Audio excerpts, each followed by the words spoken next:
Debate വിത്ത് മാധു സജി. ഒരു വ്യാഴവട്ടക്കാലം India കണ്ടിട്ടില്ല ഇതുപോലൊരു സമരം. എതിർ ശബ്ദങ്ങളോട് അവഗണനയും ആതങ്കവാദി വിളിയും വായിൽ തോന്നിയ ചാപ്പകുത്തലുമായിരുന്നു 12 വർഷങ്ങളായുള്ള പ്രതികരണം. നിങ്ങളങ്ങ് പറഞ്ഞോ, ഞങ്ങളിതൊന്നും കേൾക്കില്ല എന്ന ഭാവം. രാജിയില്ല എന്നതായിരുന്നു അലിഖിത നിയമം. കർഷകരുടെ നിശ്ചയദാർഢ്യത്തിന് മുന്നിൽ പോലും കീഴടങ്ങാൻ 1 വർഷമെടുത്തു. ഇന്നലെ രാജ്യത്തെ വിദ്യാർത്ഥികൾ സമരം തുടങ്ങി ദിവസം 35 ആയിരുന്നുള്ളൂ. വീണിതല്ലോ കിടക്കുന്നു പ്രധാനമന്ത്രിയുടെ പ്രിയപ്പെട്ട പ്രധാൻ. ജനം ജനാധിപത്യത്തെ തിരിച്ചറിഞ്ഞുവെന്ന ഭരണകൂട തിരിച്ചറിവാണോ, പ്രധാൻ ഒഴിഞ്ഞില്ലെങ്കിൽ പ്രധാനമന്ത്രിയുടെ രാജി ആവശ്യപ്പെടുമെന്ന മുദ്രാവാക്യമാണോ ഈ കീഴടങ്ങലിന് പ്രേരിപ്പിച്ചത്? മന്ത്രി ഒഴിഞ്ഞു, ജന്തർ മന്ദിറും ഒഴിഞ്ഞു. പക്ഷേ ദില്ലി പോലീസ് മനസ്സാക്ഷി കുത്തേതുമില്ലാതെ മോദി സർക്കാരിന്റെ കങ്കാണികളായി ചെയ്തു കൂട്ടിയ അക്രമങ്ങൾക്ക് ആരു മറുപടി പറയും? പെല്ലറ്റ് തുളച്ചുകയറി കണ്ണു തുറക്കാൻ കഴിയാതെ കിടപ്പുണ്ട് സാഹിൽ എന്ന ചെറുപ്പക്കാരൻ. പിന്നെയും എത്രയോ പേർ. അവരോട് എന്താണ് മറുപടി? പ്രധാനിൽ തീരും.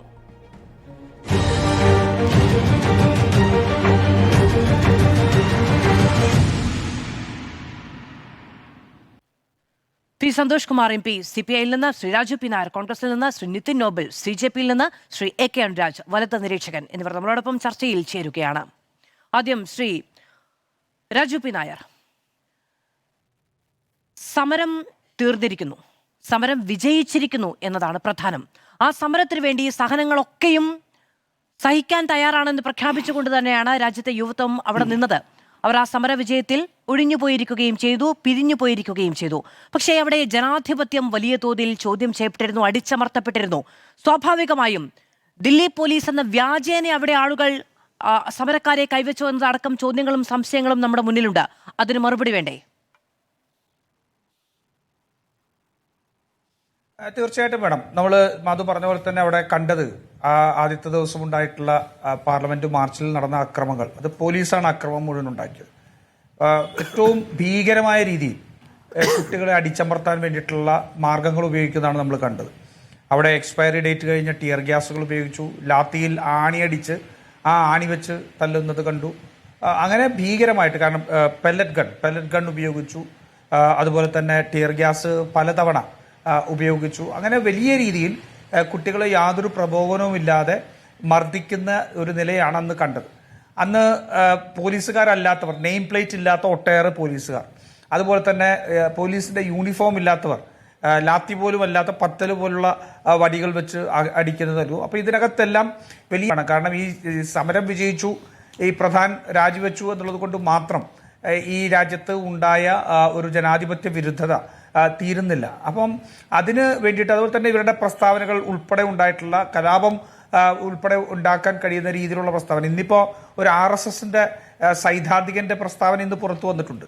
അദ്ദേഹത്തിന് അധികാരം കൊടുത്തിരുന്നെങ്കിൽ 4 കിലോമീറ്റർ ചുറ്റളവിൽ കർഫ്യൂ പ്രഖ്യാപിച്ച് അവിടെ നിന്ന് 4 പ്രാവശ്യം എന്താ പറയാ മുന്നറിയിപ്പ് കൊടുത്ത് അല്ലാത്തവരെ എല്ലാം വെടിവെച്ച് കൊന്നിട്ട് ശവങ്ങളൊക്കെ ആശുപത്രിയിൽ കൊണ്ടുപോയിടും എന്നുള്ളൊരു പ്രസ്താവന കൂടി ഒരു RSSന്റെ സൈദ്ധാന്തികന്റെ വന്നിട്ടുണ്ട്. ഇത്തരത്തിൽ രാജ്യത്ത് ജനാധിപത്യപരമായ പോരാട്ടം നടത്തുന്നവർക്കെതിരെ എന്ത് കായികമായി നടത്താനും, അതുപോലെ തന്നെ ഇത്തരത്തിലുള്ള ഭീഷണികളും ഇത്തരത്തിലുള്ള വയലൻസ് ഇൻസൈറ്റ് ചെയ്യാൻ വേണ്ടിയുള്ള ശ്രമങ്ങളും എല്ലാം നടക്കുന്നത് ഏറ്റവും തലപ്പത്ത് നിന്നാണ്. അപ്പൊ അതിന് എല്ലാം തീർച്ചയായിട്ടും അക്കൗണ്ടബിൾ ആവണം. ഈ ഒരു സമരം തീർച്ചയായിട്ടും ജനാധിപത്യത്തിന്റെ പുതിയൊരു പ്രതീക്ഷയാണ്. ജനങ്ങൾ ഒന്ന് നോക്കൂ, എത്ര മനോഹരമായിട്ടാണ് കുട്ടികൾ ആ സമരത്തെ നേരിട്ടതെന്ന് നോക്കൂ. വളരെ കൗതുകം ചിലപ്പോൾ നമുക്ക് തോന്നി. അതിനകത്ത് വലിയ അടിച്ചമർത്തലുകൾക്കുള്ള ശ്രമം ഉണ്ടായിരുന്നു. പലർക്കും മാധു തന്നെ സൂചിപ്പിച്ച പോലെ ഒരു കുട്ടിക്ക് കണ്ണ് നഷ്ടപ്പെടുന്ന സാഹചര്യം ഉണ്ടായി, കാല് ഒടിയുന്ന, അങ്ങനത്തെ കുറെ ആക്രമണങ്ങൾ നടന്നപ്പോൾ പോലും അതിനകത്ത് വളരെ കൗതുകത്തോടു കൂടി അവർ ആ ജനാധിപത്യ വിരുദ്ധതയെ എല്ലാം തോൽപ്പിക്കാൻ ശ്രമിച്ചത് കണ്ടില്ലേ? അടിച്ച പോലീസുകാരന് മിഠായി കൊണ്ടുപോയി കൊടുക്കുന്നു, അതുപോലെ തന്നെ അവിടെ ഷട്ടിൽ കളിക്കുന്നു, വാട്ടർ ക്യാനൺ ഉപയോഗിക്കുമ്പോൾ അതിനു മുമ്പിൽ നിന്ന് ഡാൻസ് ചെയ്യുന്നു. അങ്ങനെ വലിയ രീതിയിൽ നമുക്ക് സത്യം പറഞ്ഞാൽ ഞങ്ങളെപ്പോലെ എന്നെ പോലെയൊക്കെ ഉള്ള രാഷ്ട്രീയ പ്രവർത്തകർക്ക് വലിയ ഒരു പാഠവും കൂടിയാണ് അവരുടെ ഒരു കൺസിസ്റ്റൻസി. അതിന് ഞമ്മല്ലോ കോൺഗ്രസ് ഏകദേശം 2024 മുതൽ ഇതിനകത്ത് വലിയ സമരങ്ങളിലും പ്രശ്നങ്ങളും എല്ലാത്തിലും അല്ലെങ്കിൽ പ്രതികരണങ്ങളും എല്ലാം നടത്തിക്കൊണ്ടിരിക്കുകയാണ്. പക്ഷേ ഇവർ വന്ന് ആ സമരം ചെയ്തപ്പോൾ ഉണ്ടായ കൺസിസ്റ്റൻസി, അത് വലിയൊരു പാഠമാണ്. ഒരേ വിഷയത്തിൽ കൺസിസ്റ്റന്റ് ആയിട്ടെടുത്ത സമരം വലിയൊരു ഒരു പ്രധാനപ്പെട്ട ഒന്നാണ്. അതുപോലെ തന്നെ അവരെടുത്ത സ്ട്രാറ്റജി. ഇപ്പോൾ കൗതുകത്തോട് പറയാം, എൻ്റെ മോള് ഇന്നലെ എൻ്റെ അടുത്ത് ചോദിച്ചു, അച്ഛാ ജെൻസികൾ ചെയ്ത സമരം കണ്ടില്ലേ എന്ന് ചോദിച്ചു. അച്ഛനൊക്കെ ഇങ്ങനെ സമരം ചെയ്യണം. അപ്പം ഞാൻ വേദന ഞങ്ങൾ അടി കൊണ്ടിട്ടുണ്ട്, ഞങ്ങൾ വാട്ടർ ക്യാനോന് മുമ്പിലൊക്കെ നിന്നിട്ടുണ്ട്. ഇപ്പം എൻ്റെ അടുത്ത് വേദന ചോദിക്കുക, ഈ എന്താ പറയുക മറ്റേ ടിയർ ഗ്യാസ് ഷോട്ട് എടുത്ത് ഫുട്ബോൾ അച്ഛൻ കളിച്ചിട്ടുണ്ടോ? അല്ലെങ്കിൽ ബാരിക്കേഡിന് അപ്പുറത്തും ഇപ്പുറത്തും നിങ്ങൾ ബാഡ്മിൻ്റൺ കളിച്ചിട്ടുണ്ടോ? അപ്പോൾ ഇവര് ഒരു വേറൊരു രീതിയിലേക്ക് ആ സമരത്തെ ജനങ്ങളിൽ എത്തിക്കുന്ന രീതിയിലേക്ക് അത് മാറ്റിയിരിക്കുന്നു. ഞങ്ങളൊക്കെ ഈ ബലം പിടിച്ചുള്ള ഏതാണ്ട് പോലീസുകാരെയൊക്കെ ആക്രമിച്ച് അടികൊണ്ട് തലപൊട്ടുന്നതാണ് വലിയ സമരത്തിന്റെ ശൗര്യം എന്നൊക്കെ വിചാരിക്കുന്നിടത്ത് ഞങ്ങൾക്ക് ഒട്ടേറെ പഠിക്കാൻ ഈ പുതിയ കുട്ടികൾ തന്നിട്ടുണ്ട്. തീർച്ചയായിട്ടും വലിയ പ്രതീക്ഷ നൽകുന്ന സമരം കൂടിയായിരുന്നു. പക്ഷേ അങ്ങ് സൂചിപ്പിച്ച പോലെ തന്നെ ഈ സമരത്തിന്റെ നേരിട്ട ഗവൺമെന്റിന്റെ രീതി അത് തീർച്ചയായിട്ടും ഏകാധിപത്യപരമായിരുന്നു. അവസാനം ഒരു മാർഗവുമില്ലാതെ മുട്ടുകുത്തുകയായിരുന്നു. അത് കേവലം ഇൻസ്റ്റാഗ്രാം വീഡിയോകളിലൂടെ മാത്രം മറികടക്കാൻ കഴിയുന്നില്ല. ഇപ്പോ ചർച്ചയ്ക്ക് കയറുമ്പോൾ 1 മിനിറ്റ് മുമ്പ് പ്രധാനമന്ത്രിയുടെ പുതിയ ഇൻസ്റ്റാഗ്രാം വീഡിയോ നിൽക്കുകയായിരുന്നു. പുതിയ വീഡിയോയുമായി പ്രധാനമന്ത്രി നരേന്ദ്രമോദി പരീക്ഷാ നടപടികൾ പരിഷ്കരിക്കുമെന്നും ഉന്നതതല ടാസ്ക് ഫോഴ്സ് രൂപീകരിച്ചതായും പ്രധാനമന്ത്രി വീഡിയോയിലൂടെ വ്യക്തമാക്കുന്നു. ഇൻഫോസിസ് സഹസ്ഥാപകൻ നന്ദൻ നിലേക്കനിയുടെ നേതൃത്വത്തിലാണ് ടാസ്ക് ഫോഴ്സ്. വിദ്യാർത്ഥികളുടെ നല്ല ഭാവിക്കായി സർക്കാർ തുടർച്ചയായി ശ്രമിക്കുന്നുവെന്നും പരീക്ഷകളിൽ സുതാര്യതയും വിശ്വാസ്യതയും കാത്തുസൂക്ഷിക്കുമെന്നും മോദി വീഡിയോയിലൂടെ പറയുന്നു. കേൾക്കാം. फ्रेंड्स, विद्यार्थियों के भविष्य के लिए भारत सरकार लगातार अनेकविध कदम उठा रही है. जिन लोगों ने विद्यार्थियों के भविष्य के साथ खिलवाड़ किया वे जेलों में सड़ रहे हैं. हमने फास्ट ट्रैक कोर्ट बना चुके हैं. हम कल पार्लियामेंट के अंदर भी कठोर कानूनों के प्रावधान के साथ नया कानून बनाने की दिशा में भी आगे बढ़ रहे हैं. लेकिन हमें भविष्य के लिए सोचना है. हमारी परीक्षा पद्धति विश्वस्त हो, हमारी परीक्षा पद्धति ट्रांसपेरेंट हो, हमारी परीक्षा पद्धति में सबसे ज्यादा अब टेक्नोलॉजी का उपयोग हो. इन सारी बातों को ध्यान में रखते हुए विश्व प्रसिद्ध टेक्नोलॉजी एक्सपर्ट श्रीमान नंदन निलेकनी जी के नेतृत्व में एक हाई पावर टास्क फोर्स बनाने का निर्णय किया है, जो एग्जामिनेशन रिफॉर्म की तरफ फोकस करेगा और जल्द से जल्द आने वाली परीक्षाओं की विश्वसनीयता को सुनिश्चित करने का काम इसके रिपोर्ट के आधार पर कर दिया जाएगा. बहुत बहुत धन्यवाद. ശ്രീ സന്തോഷ് കുമാർ, പ്രധാന രാജ്യം കൊണ്ട് ഒന്നിനും പരിസമാപ്തിയാവുന്നില്ല എന്ന് സർക്കാർ തന്നെ തിരിച്ചറിയുന്നുണ്ട്. നഷ്ടപ്പെട്ടത് ഈ ധാർമ്മിക അടിത്തറയാണ് എന്നതും നഷ്ടപ്പെട്ടത് അക്കൗണ്ടബിലിറ്റിയെ കുറിച്ചുള്ള എപ്പോഴത്തെയും അവകാശവാദങ്ങളുമാണ് എന്ന് കേന്ദ്ര സർക്കാർ തിരിച്ചറിയുന്നുണ്ട്. അതുകൊണ്ടാണ് പരാജയപ്പെട്ടൊരു സന്ദേശത്തിന് പിന്നാലെ പ്രധാനമന്ത്രി വീണ്ടും ഒരു സന്ദേശവുമായി രംഗത്ത് വന്നിരിക്കുകയാണ്. പരീക്ഷാ സംവിധാനം കുറ്റമറ്റതായിരിക്കും എന്ന ഉറപ്പ് നൽകുകയുമാണ്. മാത്രമല്ല, ഇപ്പോൾ 2 ദിവസത്തെ അവധി കഴിഞ്ഞ് നാളെ പാർലമെന്റ് സമ്മേളിക്കുമ്പോൾ പറയാൻ മറുപടിയും വേണമല്ലോ.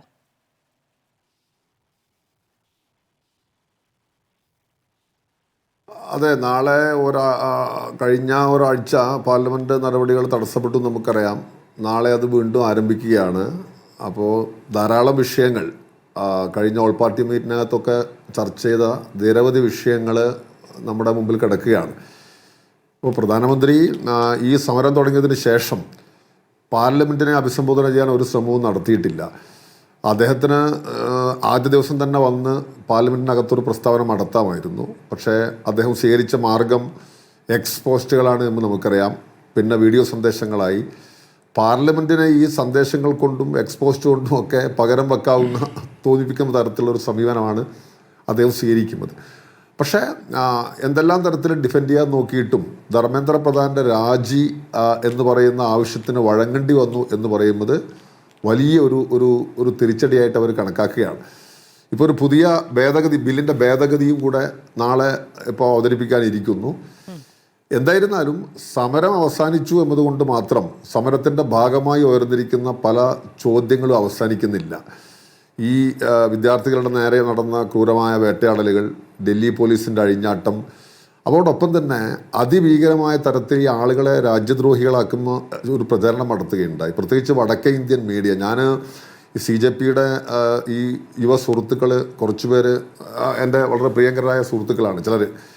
ഞാനവരോട് ചോദിച്ചു. അപ്പോൾ അവരുടെയൊക്കെ മനസ്സിലുള്ളൊരു കാര്യം, ഈ ഒരു വലിയ ക്യാമ്പയിനെ, വലിയൊരു മുന്നേറ്റത്തെ മെലൈൻ ചെയ്യുന്നതിന് വേണ്ടി സോഷ്യൽ മീഡിയ ഉപയോഗിച്ചുകൊണ്ട് നടത്തിയിരിക്കുന്ന കുറേ പരിശ്രമങ്ങളുണ്ട്. അപ്പോൾ അത് പ്രത്യേകിച്ച് അർണാബിനെയൊക്കെ പോലുള്ള മാധ്യമ പ്രവർത്തകന്മാർ ഇത് അമേരിക്കൻ ഡീപ് സ്റ്റേറ്റിൻ്റെ സൃഷ്ടിയാണെന്ന് പറയുക, ഇതിന് ചൈനീസ് സഹായം ഉണ്ടെന്ന് പറയുക, അങ്ങനെ തങ്ങൾക്ക് ഇഷ്ടമില്ലാത്ത എല്ലാത്തിൻ്റെയും പുറത്ത് ഇങ്ങനെ വളരെ അടിസ്ഥാനരഹിതമായ ആരോപണങ്ങൾ ഉന്നയിക്കുകയാണ്. അപ്പോൾ അതുൾപ്പെടെ നിരവധി വിഷയങ്ങൾ ഇനിയും ടേക്കപ്പ് ചെയ്യാനുണ്ട്. പക്ഷേ ഒരു കാര്യം നമ്മൾ ഇതിനിടയിൽ ശ്രദ്ധിക്കേണ്ടത്, ഞാൻ തോന്നുന്നു അതാണ് ഒരു പ്രധാനപ്പെട്ട പ്രശ്നം. CJP എന്ന് പറയുന്ന ഒരു ന്യൂലി ഫോംഡ് ആയിരിക്കുന്ന ഒരു ഔട്ട്ഫിറ്റാണല്ലോ ഇതിന് വലിയ മുൻകൈ എടുക്കുന്നത്. ശ്രീ രാജു പി നായർ അതിൻ്റെ സവിശേഷതയൊക്കെ പറഞ്ഞു കഴിഞ്ഞു. ഞാൻ ആ സമരം മിക്കവാറും ദിവസം കണ്ട ഒരാളാണ്. അപ്പോൾ അവർ വളരെ ഡെമോക്രാറ്റിക് ആയിരിക്കുന്ന ഒരു പ്ലാറ്റ്ഫോമാണ്. കാരണം ഇപ്പോൾ ഞാനിപ്പോൾ എൻ്റെ പാർട്ടി ഒരു സമരം നടത്തുമ്പോൾ അതിൻ്റെ മുമ്പിൽ വന്ന് വേറെ ആളുകൾക്ക് ഒരു സ്റ്റോള് കെട്ടി സമരം നടത്താൻ സാധാരണയിൽ ഞങ്ങൾക്ക് താല്പര്യം കാണില്ലല്ലോ, കോൺഗ്രസിനും കാണില്ല. പക്ഷേ CJP ഒരു രാഷ്ട്രീയ പാർട്ടിയായിട്ട് എനിക്ക് മാറിയിട്ടില്ല. ഒരു വളരെ ബോർഡായ ഒരു ഡെമോക്രാറ്റിക് ഫോറാണ്. അപ്പോൾ അതുകൊണ്ടാണ് അവരെല്ലാവരെയും പ്രത്യേകിച്ച് ലെഫ്റ്റ് സംഘടനകളൊക്കെ അവിടെ വന്ന് സമരം നടത്താൻ അനുവദിച്ചത്. പക്ഷെ അവരിപ്പോൾ ചർച്ചയ്ക്ക് ശേഷം ലെഫ്റ്റ് സംഘടനകളൊക്കെ പിന്തുണയായി എത്തി. ആ പിന്തുണ അവർ സ്വീകരിച്ചു. എല്ലാ നേതാക്കന്മാരെ അവിടേക്ക് വിളിച്ചു വരുത്തി. ഇരിക്കട്ടെ, ഞാൻ പറയുന്നൊരു കാര്യം, ചർച്ച നടത്തി CJP പൊതുവിൽ അതിനകത്ത് തൃപ്തിയാണ് പ്രകടിപ്പിച്ചിരിക്കുന്നത്. 3 കാര്യങ്ങൾ അവർ ഉന്നയിച്ചു. ആ 3 കാര്യങ്ങളും ഗവൺമെൻറ് അംഗീകരിച്ചു എന്നിടത്താണ് അത് അവസാനിച്ചിരിക്കുന്നത്. അപ്പോൾ തുടർന്ന് പ്രധാനമന്ത്രിയുടെ ഈ പ്രസ്താവനയും അല്ലെങ്കിൽ ആഭ്യന്തരമന്ത്രിയുടെ ഒരു അപ്പോളജിയും ഒക്കെ CJP ഇതുവരെ ആവശ്യപ്പെട്ടിട്ടില്ല എന്നൊരു ചെറിയ ഒരു പ്രധാനപ്പെട്ട കാര്യം നമ്മുടെ മുമ്പിൽ നിൽക്കുന്നുണ്ട്. കാരണം അവരാണ് പ്രധാനമായിട്ട് ഈ ചർച്ച JP നദ്ദയൊക്കെയായിട്ട് ചർച്ച നടത്തി അത് ഒരു തീർപ്പിലെത്തിച്ചത്. മാത്രമല്ല, ഞങ്ങളെപ്പോലത്തെ പ്രസ്ഥാനങ്ങളാണ് ഇത്തരം സമരം നടത്തുന്നതെങ്കിൽ ഇങ്ങനെ നടത്താനുള്ള ഒരു പ്രയാസം വേറെ ഉണ്ട്. കാരണം ഞാൻ അതിൻ്റെ മറ്റു കാര്യങ്ങളിലേക്ക് പോകുന്നില്ല. നടത്തിയാൽ തന്നെയും ഗവൺമെൻറ് അത് കേൾക്കുമോ എന്ന പ്രശ്നമുണ്ട്. അതൊരു വേൾഡ് വൈഡ് ആയിരിക്കുന്ന ഒരു പുതിയ പ്രതിഭാസമാണ്. ഞാൻ മറ്റ് വശങ്ങളിലേക്കൊന്നും പോകുന്നില്ല. അതുകൊണ്ട് നാളെ ഇപ്പോൾ നമ്മൾ ആരംഭിക്കുമ്പോൾ ഇപ്പോൾ ശ്രീ KC വേണുഗോപാലിൻ്റെ ഒരു ശബ്ദം നിങ്ങൾ നേരത്തെ കേൾപ്പിച്ചു. രാഹുൽ ഗാന്ധി ഒരു കത്ത് എഴുതിയിരിക്കുന്നു. ഞങ്ങളെല്ലാം ഒരു അഭിപ്രായക്കാരാണ് ഈ അട്രോസിറ്റീസിനെ കുറിച്ച് അന്വേഷണം വേണമെന്നുള്ളത്. പക്ഷേ CJP ആ കാര്യത്തിനകത്ത് എന്തൊരു നിലപാട് സ്വീകരിക്കുന്നു എന്നതുകൂടി വളരെ പ്രധാനമാണ്. കാരണം അവർ ഇതുവരെ നടന്ന ചർച്ചക്കകത്ത് സംതൃപ്തി പ്രകടിപ്പിച്ചിരിക്കുന്നു. ധർമ്മേന്ദ്ര പ്രധാനൻ രാജിവെച്ചിരിക്കുന്നു. നമ്മുടെ എല്ലാവരുടെയും ആവശ്യമാണത്. അതോടൊപ്പം തന്നെ നഷ്ടപരിഹാരത്തിൻ്റെ കാര്യത്തിനകത്ത് സാധ്യമായ അത്രയും ഒരു ധാരണയായിരിക്കുന്നു. പോസിബിൾ ആയിരിക്കുന്ന തരത്തിൽ കേസുകൾ ഒരു പോസിബിൾ എന്നുള്ള വാക്ക് അതിനകത്തുണ്ട്. കേസുകൾ പിൻവലിക്കാമെന്നും പറഞ്ഞിരിക്കുന്നു. അപ്പോൾ അതിനെ തുടർന്ന് ഇനി ഫർദറായ ഒരു അപ്പോളജിയും കൂടെ വേണം അട്രോസിറ്റീസിൻ്റെ മുകളിൽ എന്ന് പറയുന്നത് CJP കൂടെ മുന്നോട്ട് വെക്കേണ്ട ഒരു ആവശ്യമായിട്ടാണ്. എന്തായാലും പ്രതിപക്ഷത് ഉന്നയിക്കാൻ വേണ്ടി തീരുമാനിച്ചിരിക്കുന്നു എന്നതാണ് എനിക്ക് തുടക്കത്തിൽ പറയാനുള്ളത്. പിന്നെ ഇന്ത്യ സഖ്യത്തിൻ്റെ യോഗം നാളെ ചേർന്നുകൊണ്ട് രാവിലെയാണ് മറ്റു കാര്യങ്ങൾ ആലോചിക്കുക. രാമജന്മഭൂമി ക്ഷേത്ര നിർമ്മാണത്തിൻ്റെ തട്ടിപ്പ് മുതൽ എഥനോൾ മിക്സ്ചർ മുതൽ ഉൾപ്പെടെയുള്ള നിരവധി വിഷയങ്ങൾ ഇങ്ങനെ നിരനിരയായി കിടക്കുകയാണ്. ഒരു കാര്യം ഞാൻ പറയാം, ഈ പാർലമെന്റ് സമ്മേളനം തുടങ്ങുന്നതിന് മുമ്പ് ഉറപ്പായിട്ടും അതാണ് ഇന്ത്യയുടെ യുവതയുടെ മുന്നേറ്റം എന്ന് പറയുന്നത്. ഇതിനകത്ത് ഈ സമ്മേളനം തുടങ്ങുന്നതിന് മുൻപ് 40ഓളം പ്രതിപക്ഷ MP-മാരെ BJP-യിലേക്ക് കൊണ്ടുപോകുന്നതിന് സാധിച്ചു. എങ്ങനെ പോയി എന്നൊന്നും ഇപ്പം ഞാനിവിടെ വിശദീകരിക്കണ്ട.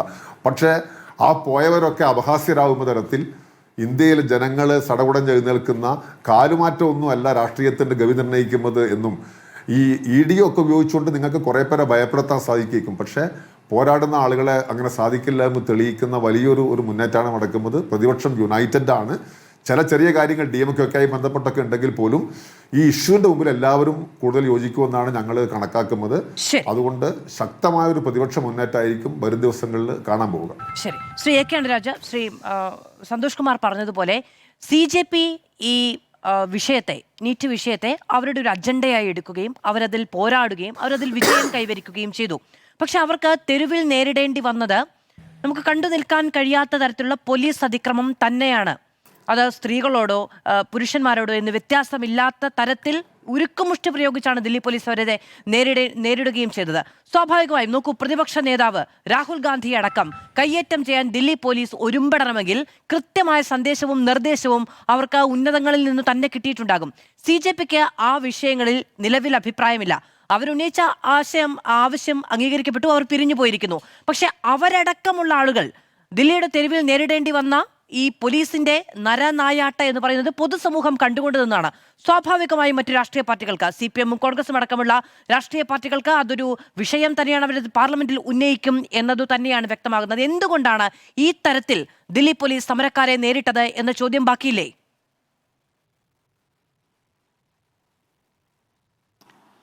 അല്ല, അതിൻ്റെ ഉത്തരം ഏതാണ്ട് ആ ചോദ്യത്തിൽ തന്നെ ഉണ്ടല്ലോ. കാരണം CJPക്കാർക്ക് അതിൽ പരാതിയില്ല എന്ന് പറഞ്ഞില്ലേ. അപ്പോൾ CJPക്കാർ കാര്യങ്ങൾ അവസാനിപ്പിച്ചു. അപ്പോൾ നമുക്കറിയാം, കഴിഞ്ഞപ്പോൾ ഏതാണ്ട് 1 മാസത്തോളമായിട്ട് ഈ പറഞ്ഞ പ്രതിഷേധങ്ങളൊക്കെ നടക്കുകയാണ്.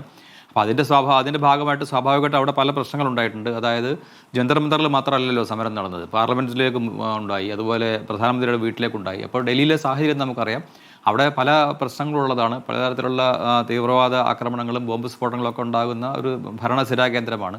അപ്പോൾ സ്വാഭാവികമായിട്ടും അതിൻ്റെ ഓരോ ഘട്ടത്തിൽ പോലീസിന് ഓരോരോ നടപടിക്രമങ്ങൾ പാലിക്കേണ്ടി വന്നിട്ടുണ്ടാകും. അപ്പോൾ അതിനകത്ത് അക്രമങ്ങൾ ഉണ്ടാകുന്നു എന്നുള്ളത് ആശാസ്യമല്ല. എന്ന് മാത്രമല്ല, പോലീസിനെ ആക്രമിക്കപ്പെട്ടിട്ടുണ്ട്, തിരിച്ചു ആക്രമിക്കപ്പെട്ടിട്ടുണ്ട്. അതിനപ്പുറത്തേക്ക് ഇപ്പോൾ ഇവിടെ തന്നെ പറഞ്ഞു, പോലീസിൻ്റെ വേഷം ധരിച്ചെത്തിയവർ അവരെങ്ങനെയാണ് പോലീസുകാരാണെന്ന് നമ്മൾ പറയുക? അപ്പോൾ അതുകൊണ്ട് അത്തരം കാര്യങ്ങളിൽ അന്വേഷണം വേണമെന്ന് പറയുന്നത് ന്യായമാണ്. അപ്പോൾ സ്വാഭാവികമായിട്ടും ഇത്തരം അക്രമ പോലീസിന്റെ വേഷം ധരിച്ചെത്തിയത് എന്ന് പറയുന്നത് പോലീസ് യൂണിഫോം ഇട്ടിട്ടുണ്ട്, പക്ഷെ അവർക്ക് നെയിം പ്ലേറ്റ് ഇല്ല. പേരെന്താണ് എന്ന് ചില മാധ്യമങ്ങൾ ചോദിക്കുന്ന സമയത്ത് പറയാൻ ഇല്ല. എന്തുകൊണ്ടാണ് സർ നെയിം ബോർഡ് ധരിക്കാത്തത് എന്ന് ചോദിക്കുമ്പോൾ മറുപടിയില്ല. മാത്രമല്ല മഫ്തിയിൽ, പക്ഷെ പോലീസിന്റെ കയ്യിലുള്ള എല്ലാ മർദ്ദക ഉപകരണങ്ങളും അവരുടെ കയ്യിലുണ്ട്. ലാത്തിയുണ്ട്, അവർക്ക് ഹെൽമറ്റ് ഉണ്ട്, പോലീസിന്റെ ഷീൽഡ് ഉണ്ട്. പക്ഷേ സാധാരണക്കാരുടെ വസ്ത്രമാണ് ധരിച്ചിരിക്കുന്നത്. എങ്ങനെയാണ് ഒരു സമരക്കാരെ നേരിടാൻ വേണ്ടി സാധാരണ വസ്ത്രങ്ങൾ ധരിച്ച് അവർക്ക് എത്താൻ കഴിയുന്നത് എന്ന ചോദ്യത്തിന് നമുക്കുത്തരമില്ല. അങ്ങേക്കുണ്ടെങ്കിൽ പറയൂ. അല്ല, അത് അന്വേഷിച്ച് കണ്ടെത്തണം എന്നാണ് ഞാൻ പറഞ്ഞത്. അങ്ങനെ ഉണ്ടാകാൻ പാടില്ലല്ലോ. പോലീസ് ആണെങ്കിൽ പോലീസിന്റെ യൂണിഫോമിലാണല്ലോ വേണ്ടത്. അങ്ങനെ അല്ലാത്ത അന്വേഷിക്കണം തന്നെയാണ് പറയുന്നത്. അപ്പോൾ അത് അന്വേഷിക്കാതെ നമ്മൾ അതിനകത്തേക്ക് ഒരു മുൻവിധിയിലേക്ക് പോകേണ്ട കാര്യം ഇപ്പോൾ ഇല്ലാന്നേ ഉള്ളൂ. അന്വേഷണം നടക്കട്ടെ എന്ന് മാത്രമല്ല, ഇതുവരെ നടന്ന പ്രക്രിയകളൊക്കെ അങ്ങനെയാണ്. ഇപ്പോൾ കേന്ദ്ര മന്ത്രി, വിദ്യാഭ്യാസ മന്ത്രിയുടെ രാജിയിലേക്ക് വരെ എത്തിയത് ഒരു തുടർ പ്രക്രിയയുടെ ഭാഗമായിട്ടാണ്. അതിന് മുന്നേ കുറേ കാര്യങ്ങൾ നടന്നല്ലോ. ഇപ്പോൾ ഉദാഹരണത്തിന് എന്താണ്, ഇപ്പോൾ നീറ്റ് പ്രശ്നം ഉണ്ടായി കഴിഞ്ഞപ്പോൾ അത് റീടെസ്റ്റ് നടത്തി. ഏറ്റവും ആദ്യം ചെയ്തത് അതാണ്. അത് കഴിഞ്ഞപ്പോൾ NTA-യുമായിട്ട് ബന്ധപ്പെട്ട കാര്യങ്ങൾ വന്നു. അപ്പോൾ അതിനകത്ത് നടപടി ഉണ്ടായി. അതുപോലെ തന്നെ ചോദ്യം ചോർന്നവർക്കെതിരെ നടപടി ഉണ്ടായി. അപ്പോൾ അങ്ങനെ ഘട്ടം ഘട്ടമായിട്ടാണ് നടപടികൾ മുന്നോട്ട് പോകുന്നത്. അപ്പോൾ എന്ന് പറഞ്ഞാൽ ഇന്നലെ ഇപ്പം അതിനകത്തൊരു എന്താ പറയുക, ഒരു മൈൽ സ്റ്റോൺ വെച്ചാൽ സമരം അവസാനിപ്പിച്ചു. അപ്പോൾ അത് എന്തുകൊണ്ട് ആക്രമിച്ചവർക്ക് അക്രമം ഇല്ലാതെ ആവുന്നില്ലല്ലോ, അവർക്കുണ്ടായ പരിക്ക് തന്നെയാണല്ലോ. അപ്പോൾ അതുകൊണ്ട് ആ ആക്രമണം ആരിൽ നിന്നുണ്ടായി, എവിടെ നിന്നുണ്ടായി, എങ്ങനെയുണ്ടായി, അപ്പോൾ പോലീസ് സമരക്കാരടിച്ചപ്പോൾ സമരക്കാർ പ്രതികരിച്ചപ്പോഴാണോ പോലീസിന് മർദ്ദനമേറ്റത്, തിരിച്ചാണോ, അങ്ങനെയൊക്കെയുള്ള കാര്യങ്ങൾ തന്നെ ഈ ചർച്ചയാവണമെന്നാണ് ഞാൻ പറയുന്നത്. ഇപ്പോൾ ഞാൻ ഈ കഴിഞ്ഞ ദിവസങ്ങളിൽ അവിടെ പോയിരുന്നു. അപ്പോൾ ഞാൻ കണ്ട വേറൊരു കാഴ്ചയോടെ ഞാനോട് പങ്കുവയ്ക്കാം. അതായത് അവിടെയൊക്കെ പല സ്ഥലത്തും ബാരിക്കേഡ് വെച്ചിട്ടുണ്ട്. അപ്പോൾ ആ ബാരിക്കേഡ് നമുക്ക് പോകുന്നവർക്ക് ചില ഭാഗങ്ങളിൽ റഷ് വരും, മറ്റു ഭാഗങ്ങളിൽ തുറന്നു കൊടുക്കുന്നുണ്ട്. ആ തുറന്നു കൊടുക്കുന്നത് സമരക്കാർ തന്നെയാണ്. ഞങ്ങളൊക്കെ പോയപ്പോൾ ഒരു തവണയൊക്കെ തുറന്നു തന്നു. അപ്പോൾ പോലീസുകാർ അപ്പുറത്ത് മാറി നിൽക്കുന്നുണ്ട്. അപ്പോൾ അങ്ങനെ പോലീസുകാരും സമരക്കാരും ചേർന്നുകൊണ്ട് പ്രവർത്തിക്കുന്ന സാഹചര്യം നമുക്ക് അവിടെ കാണാൻ സാധിക്കും. പക്ഷേ ഈ രീതിയിലുള്ള അക്രമങ്ങൾ ഉണ്ടാകാൻ പാടുണ്ടോ വെച്ചാൽ ഉണ്ടാകാൻ പാടില്ല താനും. പക്ഷേ അതിന് ആരാണ് ശരിയായ ഉത്തരവാദി എന്നുള്ളതിലേക്ക് ആണ് കണ്ടെത്താനാണ് ശ്രമിക്കേണ്ടത്. അല്ലാണ്ട് അത് ആരെങ്കിലും ഒരാളെ പിൻ പോയിന്റ് ചെയ്തിട്ട് ഇന്നയാളാണ്, അല്ലെങ്കിൽ ഇന്ന സംവിധാനമാണ്, അല്ലെങ്കിൽ ഇന്ന പാർട്ടിയാണ് എന്ന് പറഞ്ഞിട്ട് ആ ഒരു മുൻവിധിയോടെ സമീപിക്കുന്നത് ശരിയല്ല എന്നുള്ളത് ഏറ്റവും വലിയ തെളിവാണ് ഞാൻ ഈ പറഞ്ഞതുപോലെ CJP-ക്കാർ ഈ ആവശ്യം ശക്തമായിട്ട് ഉന്നയിക്കുന്നില്ല എന്നുള്ളതിൽ തന്നെ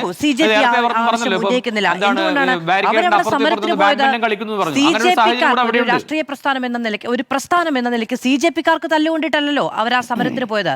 അവരൊരു സോഷ്യൽ കോസ് ഏറ്റെടുക്കുകയാണ് ചെയ്തത്. മറ്റുള്ളവരുടെ നഷ്ടം, പേരും രൂപവും മുഖവും ഒന്നും അറിയാത്ത, എവിടുത്തുകാരാണ് എന്നതുപോലും അറിയാത്ത കുറെ വിദ്യാർത്ഥികൾക്ക് വേണ്ടിയും അവരുടെ മാതാപിതാക്കളുടെയും വേദന കണ്ടുകൊണ്ടാണ് അവർ ആ സമരത്തിന് പോയത്. സ്വാഭാവികമായും അവർക്ക് മർദ്ദനം ഏറ്റിട്ടുണ്ടെങ്കിൽ പൊതുസമൂഹത്തിന് അതിന്റെ ഉത്തരവാദിത്വമുണ്ട്. അല്ലെങ്കിൽ നന്ദി കെട്ടവരായി പോകില്ലേ സർ? ആര് പറഞ്ഞു ഉത്തരവാദിത്തമില്ല? ഞാൻ നന്ദി കെട്ടെന്ന് പറഞ്ഞു? ഞാൻ അങ്ങനെ പറഞ്ഞോ? അല്ല, അവർക്ക് പരാതി എന്ന് പറഞ്ഞുകൊണ്ടാണ് ഞാൻ ചോദിച്ചത്. നമ്മളൊക്കെ എന്നാണ് ഞാൻ ചോദിച്ചത്. എന്താണ്? കേട്ടില്ല. അവർക്ക് പരാതി ഇല്ലല്ലോ എന്ന് ആവർത്തിച്ച് പറഞ്ഞതുകൊണ്ടാണ് ഞാൻ ചോദിച്ചത്. പൊതുസമൂഹം ചോദിക്കേണ്ടതില്ലേ എന്ന്. അതൊരു പ്രധാന ഘടകമല്ലേ മാധു? അതൊരു പ്രധാന ഘടകമല്ലേ? ഇപ്പൊ എനിക്കാണ് അടി കിട്ടിയതെന്ന് പറഞ്ഞു നോക്കാം. ഞാൻ പരാതിപ്പെടുന്നില്ല പറഞ്ഞാൽ അതൊരു വലിയൊരു ഘടകമല്ലേ? അത് നിയമ സംവിധാനത്തിന് വലിയൊരു പ്രധാന ഘടകമല്ലേ? അത് ഈ പോലീസ്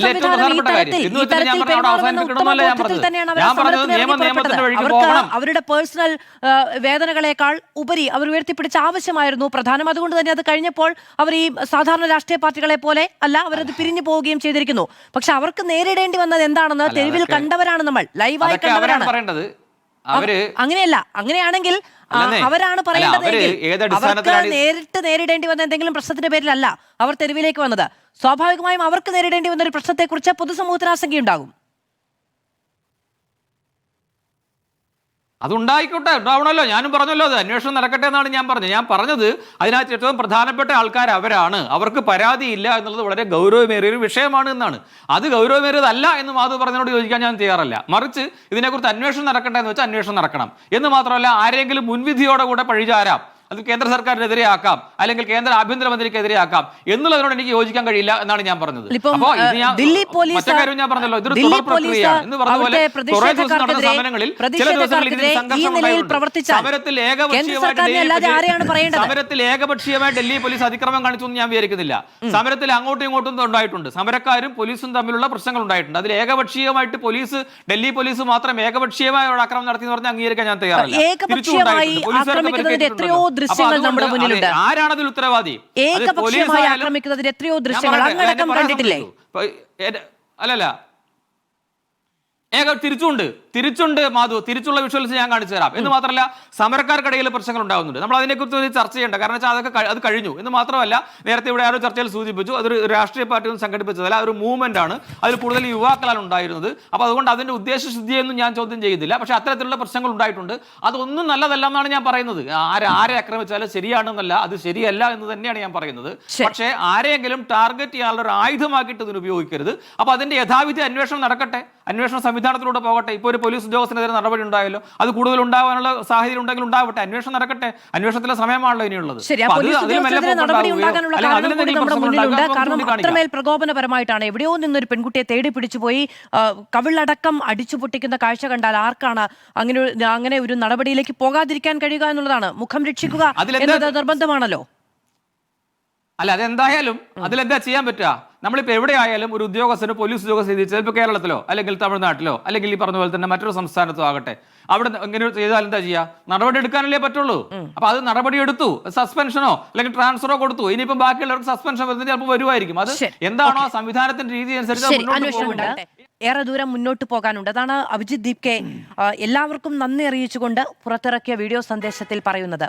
ഇപ്പോൾ CJP-കാർക്ക് പരാതിയില്ല, പോലീസിന്റെ അതിക്രമത്തിൽ പരാതിയില്ല എന്നതാണ്. കാരണം അവരത് ഔദ്യോഗികമായി ഉന്നയിച്ചിട്ടില്ല. പോലീസ് ഇങ്ങനെയാണ് പെരുമാറുന്നത് എന്നത് സംബന്ധിച്ച വീഡിയോ ദൃശ്യങ്ങളിലൂടെ നിങ്ങളുടേതായ ഭാഷയിൽ നിങ്ങൾ കൃത്യമായി കമ്മ്യൂണിക്കേറ്റ് ചെയ്തിട്ടുണ്ട്. നിങ്ങൾ തന്നെ പുറത്തിറക്കിയ ദൃശ്യങ്ങളിലൂടെയാണ് എങ്ങനെയാണ് പോലീസ് അതിക്രമം ഉണ്ടായത് എന്നതും അത് എത്രത്തോളം അനീതിയാണ് എന്ന് പൊതുസമൂഹത്തിന് ബോധ്യപ്പെടുകയും ചെയ്തത്. പക്ഷെ പരാതി ഉന്നയിക്കുക, അത് പൊതുസമൂഹത്തിൽ ഉന്നയിക്കുക, അതിന് പരിഹാരം കാണുക, അതിന് ഉത്തരവാദിയായവർ ശിക്ഷിക്കപ്പെടുക തുടങ്ങിയ കാര്യങ്ങൾ കൂടി നിങ്ങളുടെ അജണ്ടയിലുണ്ടോ? തീർച്ചയായിട്ടും ഉണ്ട്. കാര്യമെന്ന് പറഞ്ഞാൽ ഞങ്ങൾ ആദ്യമേ പറയട്ടെ, ഈ സമരം ഒരു രാഷ്ട്രീയ സമരമായിരുന്നില്ല. അതുകൊണ്ട് തന്നെ ഒരു രാഷ്ട്രീയ ലാഭവും മുന്നിൽ കണ്ടല്ല ഞങ്ങൾ ഈ സമരം നടത്തിയത്. മാത്രമല്ല, ഈ സമരം ഇപ്പം നടന്ന പർട്ടിക്കുലർ സമരം ഒരു ആവശ്യത്തിന് വേണ്ടിയിട്ടായിരുന്നു നിർവഹിച്ചിരുന്നത്. ആ ആവശ്യം ഞങ്ങൾക്ക് നിറവേറ്റാനായിട്ട് സാധിച്ചു. ധർമ്മേന്ദ്ര പ്രധാൻ രാജിവെച്ചതോടെ ആ ആവശ്യം നിറവേറ്റപ്പെട്ടു എന്ന് കരുതി ഈ മൂവ്മെൻറ്റ് ഇവിടെ അവസാനിക്കുന്നില്ല. ഈ മൂവ്മെൻറ്റ് ഇനിയും തുടരും. ഇതുപോലെയുള്ള ഒരുപാട് ആവശ്യങ്ങൾ മുന്നോട്ടുണ്ട്. അതിലൊരാവശ്യം തന്നെ ആയിരിക്കും ഇപ്പോൾ നടന്ന ഞങ്ങളുടെ കുട്ടികൾക്ക് നേരെ നടന്ന വലിയ ക്രൂരമായ ഉപദ്രവങ്ങൾക്ക് അതിന് ഉത്തരവാദികളായിട്ടുള്ളവരെ കൊണ്ട് മാപ്പ് പറയിക്കുക എന്നുള്ളത്. അതിൽ നിന്നും ഒരു കാരണവശാലും ഞങ്ങൾ പിന്നോട്ടില്ല. ഇപ്പം ഞങ്ങളതിൽ പരാതി ഉന്നയിച്ചിട്ടില്ല, അതുകൊണ്ട് അവർക്ക് പരാതി ഇല്ല എന്ന് BJP-യുടെ പ്രതിനിധി പറയുന്നത് കേട്ടോ. അത് ഞങ്ങൾ ഇന്ന് പറഞ്ഞിട്ടില്ലായിരിക്കും എന്ന് വെച്ചാൽ ഞങ്ങൾ നാളെ പറയില്ല എന്നല്ല അതിൻ്റെ അർത്ഥം. ഞങ്ങൾ ഇപ്പോൾ നടത്തിക്കൊണ്ടിരുന്ന സമരം വിജയിച്ചു. അതിൽ ഞങ്ങൾ ആവശ്യപ്പെട്ടിരുന്ന ആ ആവശ്യം നിറവേറ്റപ്പെട്ടു. ഇപ്പൊ ആവശ്യം നിറവേറ്റപ്പെട്ടു. അതുകൊണ്ട് തന്നെ അടുത്ത ഈ മൂവ്മെന്റിന്റെ ഒരു പ്രധാനപ്പെട്ട ലക്ഷ്യമായിരിക്കും ഈ അക്രമത്തിന് ഉത്തരവാദികളായിട്ടുള്ളവരെ കൊണ്ട് മാപ്പ് പറയിക്കുക എന്നുള്ളത്. ശരി, ഇപ്പോൾ പാർലമെന്റിലടക്കം പ്രതിപക്ഷ പാർട്ടികൾ ഈ വിഷയം ഉന്നയിക്കുകയാണ്. നിങ്ങൾ നേരത്തെ ശ്രീ സന്തോഷ് കുമാർ ചൂണ്ടിക്കാണിച്ചതുപോലെ വളരെ ഇൻഡിപെൻഡന്റ് ആയ, മാത്രമല്ല വളരെ ഡെമോക്രാറ്റിക് ആയിട്ടുള്ള ഒരു പ്ലാറ്റ്ഫോമാണ്. മറ്റുള്ളവർ ആ സമരം ഹൈജാക്ക് ചെയ്യുമോ എന്നൊരു പേടി ഒരു ഘട്ടത്തിലും CJP-ക്ക് ഉണ്ടായിരുന്നില്ല. പ്രതിപക്ഷ പാർട്ടികൾ വലിയ പ്രതിഷേധം നടത്തുമ്പോഴും വലിയ മാർച്ചുകളൊക്കെ നടത്തുമ്പോഴും നിങ്ങൾ നിങ്ങളുടേതായ രീതിയിൽ നിങ്ങൾ ആവശ്യപ്പെട്ട നിലയ്ക്ക് ആവശ്യങ്ങൾ ലഭ്യമാകുന്നത് വരെയും ജന്തർ മന്ദർക്കെതിരെയുള്ള സമരം തുടരുന്ന ഒരു സാഹചര്യം തന്നെയാണ് ഉണ്ടായിരുന്നത്. ആരെങ്കിലും പിന്തുണയ്ക്കാത്തതിലോ ആരെങ്കിലും പിന്തുണ നൽകുന്നതിലോ പോലും നിങ്ങൾ എന്തെങ്കിലും തരത്തിലുള്ള അഭിപ്രായം പോലും മുന്നോട്ട് വെച്ചിട്ടില്ല എന്നുള്ളതാണ്. ഇനിയുള്ള രാഷ്ട്രീയ നീക്കം എന്താണ് എന്നൊരു സ്വാഭാവിക കൗതുകം രാജ്യത്തിനുണ്ട്. ഇതൊരു രാഷ്ട്രീയ പാർട്ടിയായി രൂപമാറുമോ, അതോ ഈ തരത്തിൽ എന്തെങ്കിലും പ്രശ്നങ്ങൾ ഉണ്ടാകുന്ന സമയത്ത് പെട്ടെന്ന് അതിനോട് പ്രതികരിക്കുന്ന തരത്തിലുള്ള ഒരു പ്ലാറ്റ്ഫോമായി നിലകൊള്ളുമോ? എന്താണ് നിങ്ങളുടെ ഒരു അടുത്ത ഘട്ടം? മധുശേഷി, ഈ ഒരു സമരത്തിലൂടെ ഞങ്ങൾ നേടിയ വിജയം ധർമ്മേന്ദ്ര പ്രധാന്റെ രാജി മാത്രമല്ല. എല്ലാവരും അങ്ങനെയാണ് ചിത്രീകരിക്കുന്നതെങ്കിലും അത് മാത്രമല്ല. ഇതിൽ ഞങ്ങൾക്ക് ഏറ്റവും വലിയ വിജയങ്ങളായ 1-2 കാര്യങ്ങൾ ഞാൻ പറയാം. അരാഷ്ട്രീയവാദികൾ എന്ന് സമൂഹം കുറ്റപ്പെടുത്തിയിരുന്ന ഒരു വലിയ ജനറേഷൻ, ഒരു വലിയ കൂട്ടം യുവാക്കൾ അടങ്ങുന്ന ഒരു ജനറേഷൻ, അവർക്ക് യഥാർത്ഥ രാഷ്ട്രീയം എന്താണെന്ന് കാണിച്ചു കൊടുക്കാൻ ഈ ഒരു മൂവ്മെന്റിലൂടെ സാധിച്ചു. അതായത് നിന്റെ തൊട്ടപ്പുറത്ത് നിൽക്കുന്ന ഒരു സുഹൃത്തിന് അല്ലെങ്കിൽ നിന്റെ സുഹൃത്ത് പോലും അല്ലാത്ത ഒരാൾക്ക് നേരെ ഒരു അനീതി ഉണ്ടായാൽ അവന് വേണ്ടി ശബ്ദിക്കാൻ നീ മുൻപോട്ട് വരണം, അതാണ് രാഷ്ട്രീയമെന്ന് പഠിപ്പിക്കാനായിട്ട് ഈ സമരത്തിന് സാധിച്ചു. അങ്ങനെ വളർന്നു വരുന്ന ഒരു തലമുറ അടുത്ത് വരുന്ന തലമുറയ്ക്ക് ഒരു മാതൃകയാവും എന്നുള്ളത് 100% ഉറപ്പാണ്. എനിക്കൊരു 7 വയസ്സായ മകളുണ്ട്. എൻ്റെ ഈ സമര വിജയത്തിൽ ഞാൻ നേടുന്ന ഇൻടേക്ക് എന്ന് പറയുന്നത് എൻ്റെ മകൾ കണ്ട് വളരാൻ പോകുന്ന രാഷ്ട്രീയം ഇതായിരിക്കും. ഈ ഒരു കാര്യമാണ് ഞങ്ങൾ ഏറ്റവും കൂടുതൽ സന്തോഷിപ്പിക്കുന്നത്. രണ്ടാമത്തെ ഏറ്റവും വലിയ വിജയമായിട്ട് ഞങ്ങൾ കാണുന്നത്, ഈ 14 വർഷമായിട്ടും പല മാധ്യമങ്ങളും പല പ്രതിപക്ഷ രാഷ്ട്രീയ പാർട്ടികളും ഒക്കെ പല ചോദ്യങ്ങൾ ചോദിച്ചിട്ടും ഉത്തരം പറയാതിരുന്ന പ്രധാനമന്ത്രി ഞങ്ങളുടെ ചോദ്യങ്ങൾക്ക് വേണ്ടി ഉത്തരം പറയാനായിട്ട് 3 ദിവസം മൊബൈലല്ല ക്യാമറയിലായിരിക്കും, എനിവേ ഒരു സെൽഫി വീഡിയോയുമായിട്ട് വന്നു. അതായത് ഞങ്ങൾ ആരുടെയും ചോദ്യങ്ങൾ കേൾക്കില്ല, ഞാൻ പറയുന്നത് നിങ്ങൾ കേൾക്കണമെന്ന് വാശി പിടിച്ചിരുന്ന ഒരു രാജാവിനെ കൊണ്ട് ഞങ്ങൾക്ക് ഉത്തരം പറയിക്കാനായി എന്നുള്ളത് തന്നെയാണ് ഞങ്ങളുടെ ഏറ്റവും വലിയ വിജയമായിട്ട് ഞങ്ങൾ കാണുന്നത്. അങ്ങനെ ചോദ്യങ്ങൾ ചോദിക്കുമ്പോൾ അത് കേൾക്കേണ്ട അത്രയും ഉച്ചത്തിൽ ചോദിക്കാനുള്ള ഒരു ആർജവം നൽകുന്നതായിരുന്നു ഈ സമരം. അത് തന്നെയാണ് ഞങ്ങൾ നേടുന്ന ഏറ്റവും വലിയ വിജയം. ഇതൊരു രാഷ്ട്രീയ പാർട്ടിയായിട്ട് കൊണ്ടുപോകണമെന്നോ ഇതിന് രാഷ്ട്രീയ ഉദ്ദേശങ്ങൾ ഉണ്ടാകണമെന്നോ ഒന്നുമല്ല ഞങ്ങളുടെ ആഗ്രഹം. ഇതിൽ ആത്മാർത്ഥമായിട്ട് നിൽക്കുന്നവർക്ക് ഈ മൂവ്മെന്റിന്റെ യഥാർത്ഥ ലക്ഷ്യത്തിനോടൊപ്പം നിൽക്കണമെന്ന് തന്നെയാണ് ആഗ്രഹം. അങ്ങനെ ആഗ്രഹിക്കുന്ന ഒരാളാണ് തന്നെ ഞാനും. ഓക്കെ, ഒറ്റ കാര്യം കൂടി നിതിൻ, അതായത് കഴിഞ്ഞ ദിവസങ്ങളിൽ പാർലമെന്റിൽ സ്വീകരിച്ച നിലപാടുണ്ടല്ലോ ഭരണപക്ഷം, അതിനെ എങ്ങനെയാണ് CJP നോക്കിക്കാണുന്നത്? പാർലമെന്റിൽ പ്രതിപക്ഷത്തിന് ഈ വിഷയം ഉന്നയിക്കാനുള്ള യാതൊരു അവസരവും ഉണ്ടായിരുന്നില്ല. ഈ കാര്യങ്ങൾ വിശദീകരിക്കാൻ പ്രധാനമന്ത്രി ഉണ്ടായിരുന്നില്ല. ഇത്രയും വലിയൊരു വിഷയം രാജ്യത്ത് നടക്കുന്ന സമയത്ത് പാർലമെന്റിൽ ഉണ്ടായ നീക്കങ്ങൾ, നടപടികൾ, അതിനെ എങ്ങനെയാണ് നിങ്ങൾ കാണുന്നത്? തീർച്ചയായിട്ടും ഈ ചോദ്യങ്ങൾ കേൾക്കാനും അതിനുള്ള മറുപടികൾ തരാനും തയ്യാറാവുക, ഇത് തന്നെയാണ് ഞങ്ങളുടെ ആവശ്യം. ഞങ്ങളുടെ സമരം BJPക്കെതിരെയാണ് അല്ലെങ്കിൽ ഏതെങ്കിലും ഒരു രാഷ്ട്രീയ പാർട്ടിക്കെതിരെയാണ് എന്ന് വഴിതിരിച്ചു വിടാനായിട്ട് ശ്രമിക്കുന്നുണ്ട്. അങ്ങനെയല്ല, ഞങ്ങൾ നിങ്ങളെ കേൾക്കാൻ തയ്യാറല്ല എന്ന് പറഞ്ഞിരിക്കുന്നവരുടെ അടുത്ത് ചോദ്യങ്ങൾ ചോദിക്കാനായിട്ടാണ് ഞങ്ങൾ പോകുന്നത്. അത് കേൾപ്പിക്കാനുള്ള ഉച്ചത്തിലാണ് ഞങ്ങൾ ശബ്ദിക്കുന്നത്. അത് ഇപ്പോൾ എടുത്ത നിലപാട്, കറൻലി എടുത്ത നിലപാട് പ്രതിപക്ഷത്തിനല്ല, ഞങ്ങൾ CJPക്കാരെയാണ് കേൾക്കാൻ പോകുന്നത്. ഞങ്ങൾ പ്രതിപക്ഷത്തിന് കാണിച്ചു കൊടുക്കുകയാണ് ഇങ്ങനെയാണ് സമരം ചെയ്യേണ്ടതെന്ന്. അങ്ങനെ പ്രതിപക്ഷവും ഇതുപോലെ ഉയരണമെന്നാണ് ഞങ്ങൾ ആഗ്രഹിക്കുന്നത്. ഇങ്ങനെയുള്ള ഒരു പ്രതിപക്ഷം ഉണ്ടാവണമെന്നാണ് ഞങ്ങൾ ആഗ്രഹിക്കുന്നത്. ശരി, ശ്രീ രാജു പി നായർ, ഈ വിഷയത്തിൽ മറ്റൊരു പ്രധാനപ്പെട്ട കാര്യം, പ്രധാനമന്ത്രി മാപ്പ് പറയണമെന്ന കോൺഗ്രസിന്റെ ആവശ്യമാണ്. അത് സഭയിലോ പുറത്തോ സാധ്യമല്ല എന്ന ബോധ്യം കോൺഗ്രസിന് തന്നെയുണ്ടല്ലോ. ഈ കാര്യത്തിൽ ഇപ്പൊ നോക്കൂ, മണിപ്പൂർ പോലെയുള്ള വിഷയങ്ങളിൽ എത്രയോ മാസങ്ങൾ നീണ്ട മൗനമാണ് പ്രധാനമന്ത്രിയുടെ ഭാഗത്തു നിന്നുണ്ടായത്. അങ്ങനെ ഒരു നരേന്ദ്രമോദി, അങ്ങനെ ഒരു പ്രധാനമന്ത്രി പ്രതിപക്ഷത്തിന്റെ ആവശ്യത്തോട് എന്തെങ്കിലും തരത്തിൽ പോസിറ്റീവായ നിലപാട് എടുക്കും എന്ന് കോൺഗ്രസ് വിചാരിക്കുന്നുണ്ടോ? രാജിക്ക് ശേഷം ചർച്ച എന്നുള്ളതായിരുന്നു രാഹുൽ ഗാന്ധി പാർലമെന്റിന് പുറത്തു വന്ന് മാധ്യമങ്ങളോട് സംസാരിച്ചത്. ഇനി ഒരു ചർച്ചയ്ക്ക്, ഇപ്പൊ രാജി സംഭവിച്ചിരിക്കുന്നു, ഇനി ഒരു ചർച്ചയ്ക്ക് BJP തയ്യാറാകുമോ? കാരണം കഴിഞ്ഞ ദിവസം തന്നെ ഈ ചർച്ചയുമായി ബന്ധപ്പെട്ട് കിരൺ റിജിജു പറഞ്ഞത് റീ എക്സാമിനേഷൻ നടന്നിരിക്കുന്നു, നടപടികളടക്കമുണ്ടായിരിക്കുന്നു, സോനം വാങ്ചുക്ക് നിരാഹാരം അവസാനിപ്പിച്ചിരിക്കുന്നു, ഇനി എന്തിന് ഈ വിഷയം ഉയർത്തുന്നു എന്നുള്ളതാണ്. ഇപ്പോൾ ആ സമരവും അവസാനിച്ചിരിക്കുന്നു. ഇനി പ്രതിപക്ഷത്തിന്റെ ആവശ്യത്തോട് ചർച്ച വേണമെന്നും മാപ്പ് പറയണമെന്നും അടക്കമുള്ള ആവശ്യത്തോട് എന്ത് നിലപാടായിരിക്കും BJP സ്വീകരിക്കുക? മധു, BJP സ്വീകരിക്കുന്ന നിലപാട് ജനാധിപത്യ വിരുദ്ധമായിരിക്കും എന്നുള്ള കാര്യത്തിൽ നമുക്ക് യാതൊരു സംശയമില്ല. പക്ഷെ ആ ജനാധിപത്യ വിരുദ്ധമായ സർക്കാരിനെ കൊണ്ട് മറുപടി പറയിപ്പിക്കുക എന്നുള്ളത് തന്നെയാണ് പ്രതിപക്ഷത്തിന്റെ ധർമ്മം. ആ ധർമ്മം ഞങ്ങൾ നിർവഹിക്കുക തന്നെ ചെയ്യും. നോക്കൂ, ധർമ്മേന്ദ്ര പ്രധാന്റെ രാജി എന്ന് പറയുന്ന ഒരു ടോക്കണിസം മാത്രമാണ്, അതൊരു പ്രതീകാത്മകമാണ്. ഒരു മന്ത്രി രാജിവെച്ചതുകൊണ്ട് തീരുന്ന, അല്ലെങ്കിൽ തന്നെ ഈ 2026 പേപ്പർ ലീക്കിന്റെ ഉത്തരവാദിത്വം ധർമ്മേന്ദ്ര പ്രധാനിൽ ഒതുങ്ങുന്നതല്ല. മാധുവിനറിയാലോ, ഈ 2026 പേപ്പർ പരീക്ഷ നടക്കുന്നതിന് മുമ്പ് സുപ്രീം കോടതിയിൽ കേസ് വന്നു. സുപ്രീം കോടതിയിൽ കേസ് വന്നപ്പോൾ കേന്ദ്ര സർക്കാർ സുപ്രീം കോടതിയിൽ കൊടുത്ത സത്യവാങ്മൂലം എന്താ? പ്രധാനമന്ത്രി നേരിട്ട് മോണിറ്റർ ചെയ്യുന്നു. സുപ്രീം കോടതി പറഞ്ഞു, ഇത്ര പ്രാവശ്യം ഇതിനകത്ത് പേപ്പർ ചോർച്ച ഉണ്ടായത് കുട്ടികളുടെ ഭാവിയെ ബാധിക്കുമ്പോൾ എന്ത് നടപടിയാണ് സർക്കാർ എടുക്കുന്നതെന്ന് ചോദിച്ചപ്പോൾ കേന്ദ്ര സുപ്രീം മൂലം പ്രധാനമന്ത്രി നേരിട്ട് മോണിറ്റർ ചെയ്യുന്നു എന്നാണ്. ഇല്ലേ? ഒന്ന് ആലോചിച്ച് നോക്കൂ, നമ്മുടെ കുട്ടികളുടെ പരീക്ഷാ പേപ്പർ കൊണ്ടുപോകാൻ വേണ്ടി വ്യോമസേനയുടെ വിമാനത്തിൽ കൊണ്ടുപോകേണ്ട സാഹചര്യം ഉണ്ടായി. ഇല്ലേ? വ്യോമസേനയുടെ വിമാനമല്ലേ ഉപയോഗിച്ചിരുന്നത്. അപ്പോൾ ഇത്രമാത്രം ആ ഒരു വിഷയത്തിൽ പ്രധാനമന്ത്രി തന്നെ നേരിട്ട് ഉത്തരവാദിത്തം ഏറ്റെടുത്ത് നടങ്ങിയതിൽ നരേന്ദ്രമോദി ധർമ്മേന്ദ്ര പ്രധാന്റെ പിന്നിൽ ഒളിച്ചാൽ നടക്കില്ല. ധർമ്മേന്ദ്ര പ്രധാൻ സിസ്റ്റത്തിന്റെ പ്രശ്നമായിരുന്നു, ഒരു സംശയവും വേണ്ട. സിസ്റ്റത്തിന്റെ പ്രശ്നമായിരുന്നു. ഏകദേശം 150-ന് മേൽ ചോദ്യ പേപ്പർ ചോർച്ച 8.5 കോടിയോളം വരുന്ന കുട്ടികളെ ബാധിച്ചിട്ടും ഒന്നും ചെയ്യാതിരുന്ന സർക്കാരിന്റെ നിരുത്തരവാദപരമായ സമീപനത്തിന് എതിരായിട്ടുള്ള ഒരു ടോക്കണിസമായിരുന്നു ധർമ്മേന്ദ്ര പ്രധാന്റെ രാജി. പക്ഷെ അവിടെ ഒതുങ്ങുന്നില്ല. ഈ 2026 പേപ്പർ ലീക്കിൽ സുപ്രീം കോടതിയിൽ കൊടുത്ത അഫിഡവിറ്റ് പ്രകാരം നരേന്ദ്രമോദിയാണ് ഉത്തരവാദി. ഇത്രമാത്രം വലിയ സംവിധാനത്തോടു കൂടിയല്ലേ ചെയ്ത്? യുദ്ധവിമാനങ്ങൾ ഉപയോഗിച്ചുകൊണ്ട് പേപ്പർ കൊടുക്കുന്നു. ഈ നാട്ടിൽ പിള്ളേരെ, കുട്ടികളെ മുഴുവൻ അടിവസ്ത്രം അഴിച്ചു പരിശോധിച്ചില്ലേ? നീറ്റിന്റെ പേപ്പർ ചോർച്ച തടയാൻ വേണ്ടി അടിവസ്ത്രം പരിശോധിച്ചു. റൂമുകൾ, ഹോസ്റ്റലുകൾ റെയ്ഡ് ചെയ്തു. ഇതെല്ലാം കഴിഞ്ഞിട്ട് പിന്നെയും എങ്ങനെ പേപ്പർ ചോർച്ച ഉണ്ടായി എന്ന് വെച്ചാൽ ഇതിനകത്ത് കള്ളൻ കപ്പലിനകത്തുണ്ട്. ഞാൻ ചോദിക്കട്ടെ, 2024 പേപ്പർ ലീക്കിനെ സംബന്ധിച്ച് ആ അറസ്റ്റ് നടന്നല്ലോ, ഇപ്പൊ പറയുന്നതാണ്. അന്ന് നരേന്ദ്രമോദി പറഞ്ഞത് ഏറ്റവും കടുത്ത നിയമം ഇവിടെ ഉണ്ട്, അതുകൊണ്ട് നിയമത്തിന്റെ പോരായ്മയല്ലാതെ അന്ന് ഈ പേപ്പർ ചോദ്യ പേപ്പർ ലീക്കിന് ഉത്തരവാദിയായിട്ടുള്ള ഒരാളെ അറസ്റ്റ് ചെയ്തു. എന്താ സംഭവിച്ചത് മാധു? 90 ദിവസത്തിനുള്ളിൽ കുറ്റപത്രം കൊടുക്കാത്തതുകൊണ്ട് അയാൾക്ക് ജാമ്യം കിട്ടി, സ്വാഭാവിക ജാമ്യം കിട്ടി, ഇല്ലേ? ഈ കഴിഞ്ഞ ദിവസം നമ്മൾ ചർച്ച ചെയ്തില്ല. ഈ ചർച്ചയുടെ ഈ സമരം ഏറ്റവും വലിയ കൊടുമ്പിരിക്കൊണ്ടിരിക്കുമ്പോൾ മിനിഞ്ഞാന്ന് ആ കേസിൽ ഉൾപ്പെട്ട ആളെ കുറ്റവിമുക്തനാക്കി, തെളിവില്ല എന്ന് പറഞ്ഞ് കുറ്റവിമുക്തനാക്കി. എന്നിട്ട് ഇനി പുതിയൊരു നിയമം കൊണ്ടുവരുന്നു, ഞങ്ങൾ എന്തൊക്കെയോ ചെയ്യാൻ പോകുന്നു എന്ന് പറയുന്നത് അടിവേരിളകുന്നു എന്ന് മനസ്സിലായപ്പോ കാണിക്കുന്ന തന്ത്രം മാത്രമാണ്. ഇത് BJPയുടെ ഉന്നത നേതൃത്വം അറിഞ്ഞുകൊണ്ട് അവരുടെ ഒത്താശയോടുകൂടി ശതകോടികളുടെ കച്ചവടം പ്രധാനമന്ത്രി ഉൾപ്പെടെ അറിഞ്ഞുകൊണ്ട് നടത്തുന്നതാണ്. BJP അറിഞ്ഞുകൊണ്ട് നടത്തുന്നതാണ്. അതല്ലെങ്കിൽ വ്യോമസേന വിമാനം ഉപയോഗിച്ചുകൊണ്ട് പേപ്പർ കൊണ്ടുപോയ പ്രധാനമന്ത്രി നേരിട്ട് മോണിറ്റർ ചെയ്തെടുത്ത് എങ്ങനെ ചോദ്യപേപ്പർ ലീക്ക് ചെയ്തു? കള്ളന്റെ കയ്യിലാണ് താക്കോല്. നരേന്ദ്രമോദിയാണ് ഇതിനകത്തെ കച്ചവടക്കാരൻ. നരേന്ദ്രമോദിയുടെ നേതൃത്വത്തിൽ BJP ശതകോടികളുടെ കച്ചവടം നടത്തുന്നത് കൊണ്ടാണ് ഈ കുട്ടികളുടെ ഭാവിയെ തൊലച്ചുകൊണ്ട് നടക്കുന്നത്. അപ്പൊ അതുകൊണ്ട് കേവലം ഈ ഒരു രാജി കൊണ്ട് എല്ലാം അടങ്ങി എന്ന് വിശ്വസിക്കുന്നുണ്ടെങ്കിൽ അത് തെറ്റാണ്.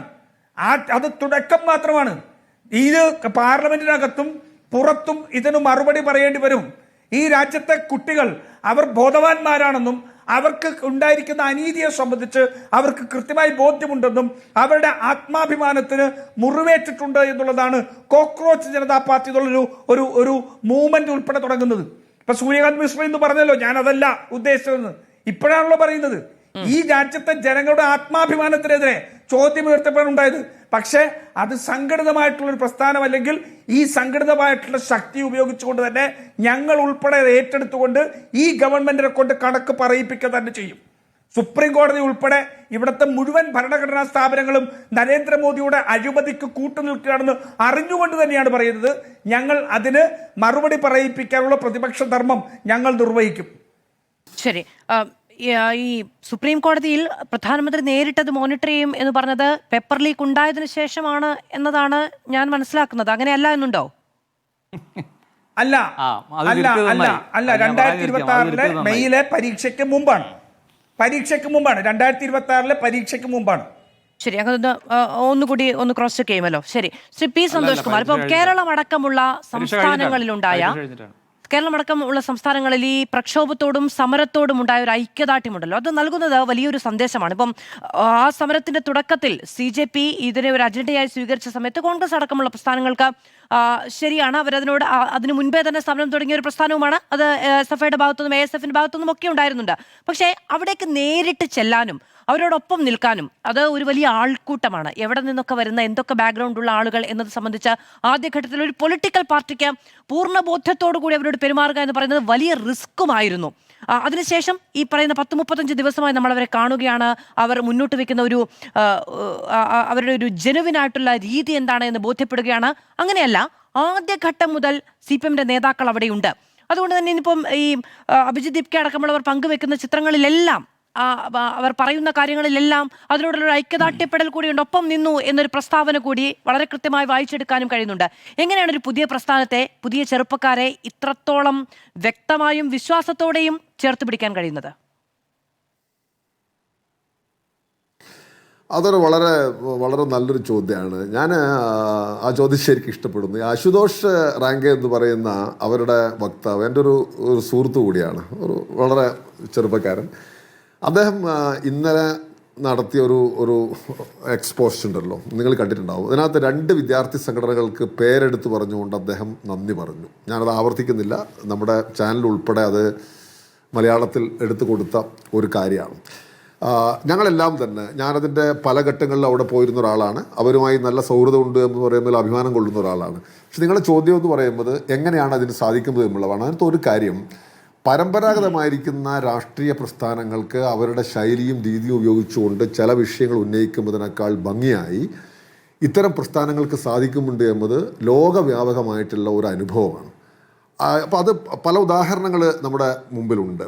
ഇന്ത്യയിൽ തന്നെ ഇപ്പോൾ നിങ്ങൾ ഈ ജന്തർ മന്ദിറിൽ ഇതിനേക്കാൾ വലിപ്പത്തിൽ, അത് ഇപ്പോൾ സമരം നടത്തുന്ന സ്പേസ് കുറച്ച് ചുരുക്കമാണ്, ഇതിനേക്കാൾ വലിയ ഒരു സ്ഥലം അവിടെ ഉണ്ടായിരുന്ന ഘട്ടത്തിലാണ്, അല്ലെ സമരത്തിന് കൂടുതൽ സ്ഥലത്ത് സമരം നടത്താൻ അനുവാദം ഉള്ളപ്പോഴാണ് വളരെ സ്പോണ്ടേനിയസ് ആയിട്ട് നിർഭയ മൂവ്മെന്റ് ഉണ്ടായിരുന്നത്. ഡൽഹി അന്ന് ഇങ്ങനെ ഇതിനേക്കാൾ ജനങ്ങൾ ഒഴുകി വന്ന ഒരു മൂവ്മെന്റ് ആയിരുന്നാണ് എനിക്ക് തോന്നുന്നത്. അങ്ങനെ പല സന്ദർഭങ്ങളിലും ദേശീയ രാഷ്ട്രീയത്തിൻ്റെയും നമ്മൾ ഇൻ്റർനാഷണൽ പൊളിറ്റിക്സും നോക്കുമ്പോൾ സ്പോണ്ടേനിയസ് ആയ പല മൂവ്മെൻറ്റുകളും ചില കോസിനെ അടിസ്ഥാനപ്പെടുത്തിയിട്ട് വരും.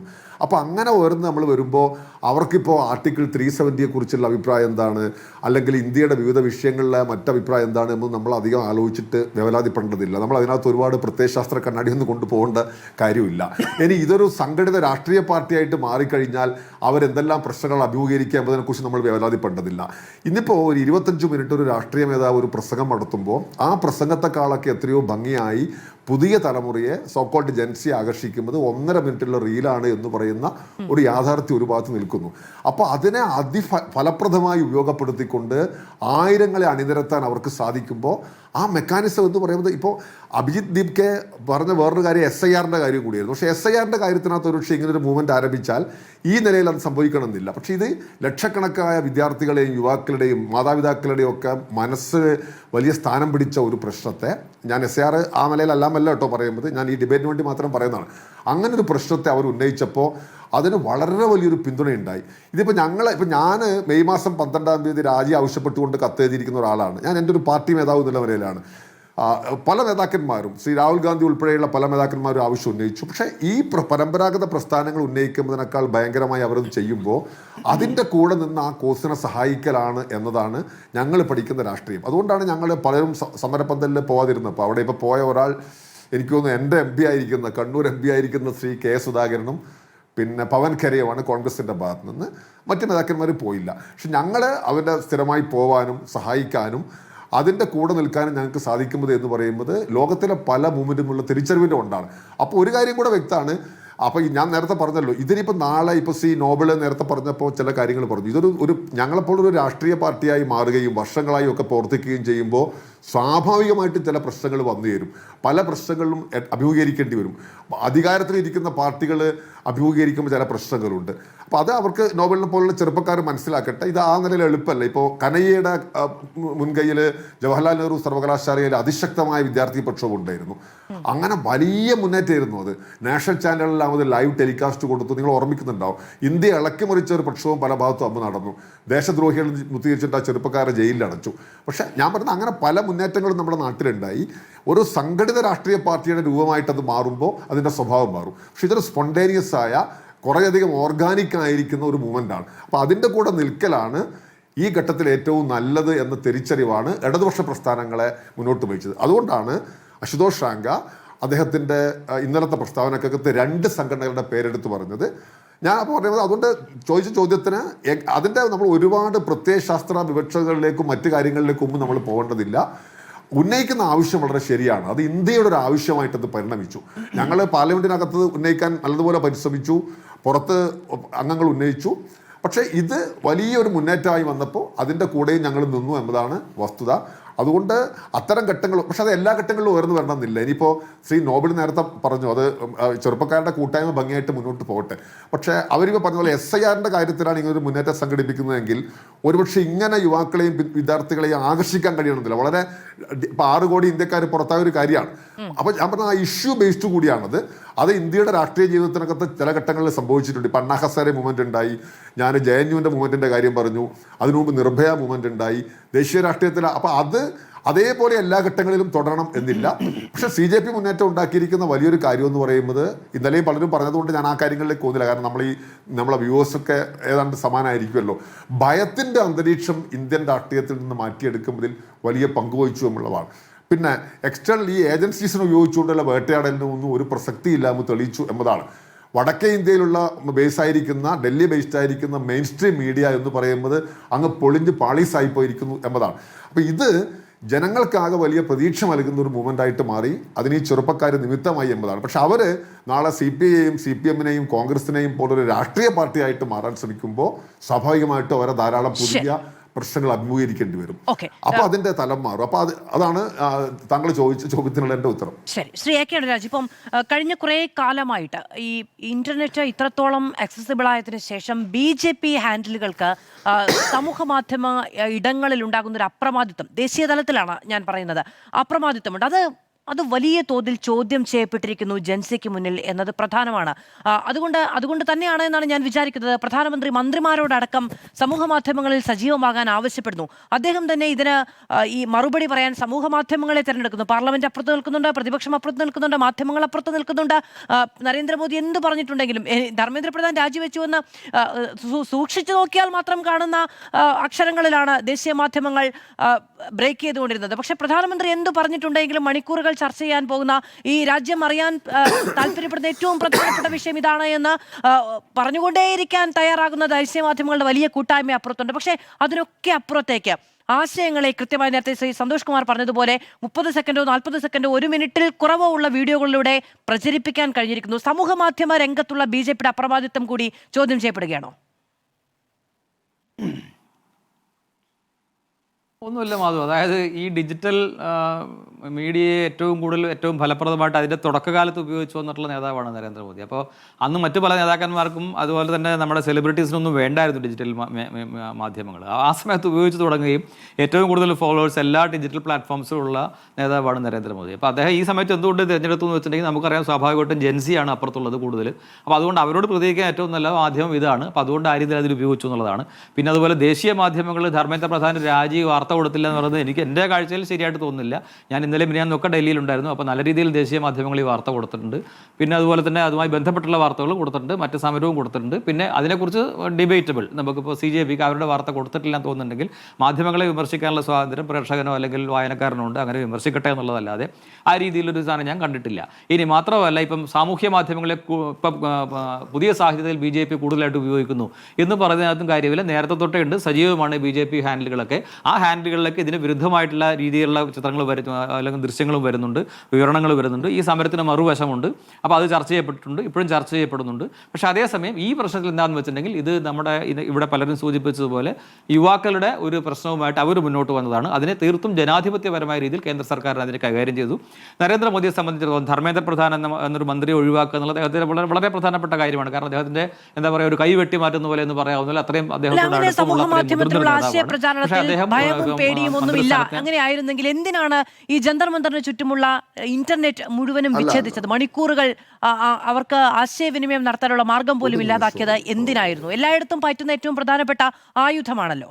അതൊക്കെ ഞാൻ പറയാം. അതൊക്കെ പല ഇത്തരത്തെ ഘട്ടത്തിൽ പല നടപടികൾ സ്വീകരിക്കേണ്ടി വരും. ഇപ്പം കാശ്മീരിൽ ഇപ്പം അവിടെ ഇന്റർനെറ്റ് കട്ട് ചെയ്യുന്ന സാഹചര്യമില്ലേ, അതൊക്കെ പല സ്ഥലത്തും പല സമയത്തും ഉണ്ടാകുന്നുണ്ട്. നമുക്ക് തന്നെ അറിയില്ലോ, കേരളത്തിന് മുമ്പ് ഒരു വാട്സപ്പ് ഹർത്താൽ ഉണ്ടാക്കിയ കാര്യം അറിയില്ലേ, സാമൂഹ്യ മാധ്യമങ്ങൾ തുറന്നു വിട്ടപ്പോൾ ഉണ്ടായ കാര്യമല്ലേ. ഇപ്പോൾ ഇന്ത്യയിലുള്ള അത്ര സാമൂഹ്യ മാധ്യമങ്ങളുടെ സ്വാതന്ത്ര്യം മറ്റു രാജ്യങ്ങളുണ്ടോ? ചൈനയൊക്കെ പോലുള്ള രാജ്യങ്ങളിൽ മാധ്യമങ്ങൾ സാമൂഹ്യ മാധ്യമങ്ങൾ ഇത്ര സ്വാതന്ത്ര്യമുണ്ടോ? സ്വാതന്ത്ര്യം വേണമെന്നുള്ള പക്ഷത്താണ് ഞാനൊക്കെ നിൽക്കുന്നത്. പക്ഷേ അതൊക്കെ ഭരണ സംവിധാനത്തിന്റെ ഭാഗമാണ്. അതൊക്കെ നമ്മൾ ഈ പറഞ്ഞ പോലെ ചാനൽ സ്റ്റുഡിയോയിൽ അത് ശരിയാണോ അല്ലയോ എന്ന് പറഞ്ഞാൽ അതേക്കുറിച്ചൊന്നും അങ്ങനെ തീർപ്പ് കൽപ്പിക്കാൻ ഞാൻ തയ്യാറല്ല എന്ന് പറയുന്നത് ന്യായമല്ല. ജമ്മു കാശ്മീരിൽ നിങ്ങൾ തന്നെയാണ് ഇത് ചെയ്തത്. ജമ്മു കാശ്മീരിൽ ഉണ്ട് എന്നതിനെ വേറെ ആരെങ്കിലും പിന്തുണയ്ക്കുന്നുണ്ടോ? നിങ്ങളെന്ന് ഞാൻ ഞങ്ങൾ എന്നുള്ള നിലയ്ക്കല്ലേ അതിനെ കാണുന്നത്. ഞാൻ ഭരണകൂടം എന്നുള്ള നിലയ്ക്കാണ് കാണുന്നത്. അപ്പോൾ അത് ഒരു സംസ്ഥാന സർക്കാർ അവിടെ ഉണ്ട്, അല്ലെങ്കിൽ വേറൊരു കേന്ദ്ര സർക്കാർ, മുൻ കേന്ദ്ര സർക്കാരുകൾ ഇത്ര നിയന്ത്രണം ഏർപ്പെടുത്തിയിട്ടില്ല. അടിയന്തരാവസ്ഥ കാലത്ത് ഇതുപോലെ ഞാൻ ഇപ്പോൾ ചെയ്തിട്ടുണ്ടോ മാധ്യമങ്ങൾക്കുള്ള സെൻസറിങ്? അപ്പോൾ അതൊക്കെ വിവിധ ഭരണകൂടങ്ങൾ ചെയ്യാറുണ്ട്.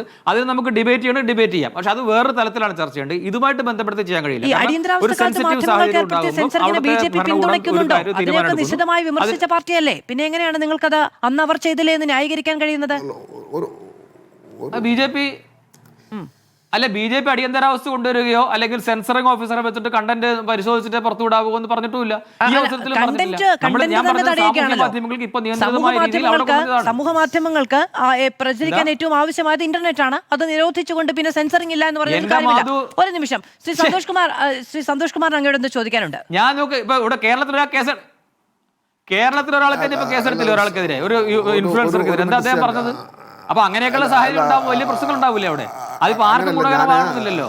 ഞാൻ പറഞ്ഞത് സമരക്കാർക്ക് പോലും ദോഷം ചെയ്യും. അപ്പൊ അത് ഭരണ സംവിധാനത്തിന്റെ ഒരു നിയന്ത്രണമാണ്. അപ്പൊ അത് അങ്ങനെ പലതരത്തിലുള്ള നിയന്ത്രണങ്ങൾ. ഇപ്പൊ അങ്ങനെ പറഞ്ഞാൽ പോലീസ് വരാൻ പാടില്ല നിങ്ങൾ പറയേണ്ടി വരുമല്ലോ. അപ്പൊ അത്തരം നിയന്ത്രണങ്ങൾ വേണ്ടി വരുമല്ലോ. അപ്പൊ എവിടെയാ സമരം പോലീസ് ഇല്ലാതെ കാര്യങ്ങൾ മുന്നോട്ട് പോകാൻ സാഹചര്യമുള്ളത്? അപ്പൊ ആ രീതിയിൽ സ്വതന്ത്രമായിട്ട് പോകാൻ പറ്റുന്നില്ല എന്നുള്ളത് ഞാൻ പറഞ്ഞിട്ടുള്ളൂ. അത് ചൂണ്ടിക്കാണിക്കാതെ ഞാൻ ചെയ്തു. നാഷണൽ മീഡിയ എന്ന് നമ്മുടെ നാഷണൽ മീഡിയ എന്ന് പൊതുവിൽ വിവക്ഷിക്കുന്ന ഹിന്ദി ഇംഗ്ലീഷ് മാധ്യമങ്ങൾ വളരെ നെഗറ്റീവായ ഒരു സമീപനമാണ് ഈ സമരത്തോട് എടുത്തത് എന്നത് അനുരാജ് എങ്ങനെ മനസ്സിലാക്കാതെ പോയെന്ന് എനിക്കറിയില്ല. അദ്ദേഹം ഡൽഹിയിൽ ഉണ്ടായിരുന്നു പറഞ്ഞു, ഓക്കെ.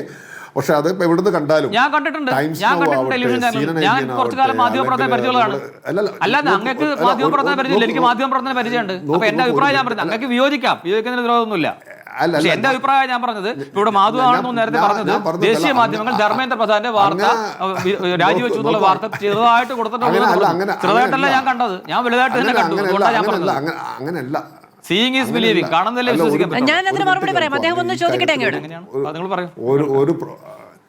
അങ്ങനല്ല. അതായത് ഇതിനകത്തൊരു കാര്യം പറഞ്ഞാൽ ഈ മാധ്യമങ്ങളെല്ലാം തന്നെ വാർത്ത കൊടുത്തില്ല എന്നുള്ളതല്ല, ഈ മാധ്യമങ്ങളെല്ലാം തന്നെയും ധർമ്മേന്ദ്ര പ്രധാനെ രാജിവെപ്പിക്കാതിരിക്കാനാണ് പരമാവധി നോക്കിയിരുന്നത്. രാജിവെച്ചതിന് ശേഷമുള്ള അവരുടെ ചർച്ച, ഇപ്പോൾ ഇന്നലത്തെ ഒക്കെ നിങ്ങൾ എന്താണ് പല ചർച്ച, ഞാൻ 1-2 ഞാനും ഉണ്ടായിരുന്നു, നോക്കിയാൽ മനസ്സിലാക്കാൻ സാധിക്കും. അവർക്കെന്തോ വലിയൊരു മനപ്രയാസമാണ്. ഈ ചാനലുകൾക്ക് അവർക്കെന്തോ നഷ്ടപ്പെട്ടതുപോലെയാണ്. വാർത്ത കൊടുത്തില്ല എന്നല്ല കേട്ടോ പറയുമ്പോൾ, നമ്മളെപ്പോഴും ഒരു വസ്തുതയാണല്ലോ പറയേണ്ടത്. നിങ്ങളിപ്പോൾ യൂട്യൂബിലൊക്കെ ഈ ചാനലൊക്കെ കാണും, ഹിന്ദി ഇംഗ്ലീഷ് മാധ്യമങ്ങളുടെ സോക്കോൾഡ് നാഷണൽ മീഡിയ എന്ന് പറയുമ്പോൾ ഇതിൻ്റെ വിശ്വാസ്യത മുഴുവൻ പോകുന്ന തരത്തിലാണ് ഇതിൻ്റെ കാര്യങ്ങൾ പോയത്. ഒന്ന് നമ്മൾ കൃത്യമായിട്ട് മനസ്സിലാക്കണം. രണ്ടാമത്തെ കാര്യം, നുണപ്രചരണത്തിന്റെ കാര്യത്തിനകത്ത് BJP ഹാൻഡിൽ ഒട്ടും പുറകിലായിരുന്നില്ല. ഹൈഡ്രജൻ ട്രെയിനിന് ബോംബെറിഞ്ഞു എന്ന് പറഞ്ഞിട്ട് ആ ബീഹാറിലെ വിഷ്വൽസ് എടുത്ത് പ്രചരിപ്പിച്ച MP-മാരാണ് നമ്മുടെ പാർലമെന്റിൽ BJPക്കുള്ളത് എന്ന് നമ്മൾ മനസ്സിലാക്കണം.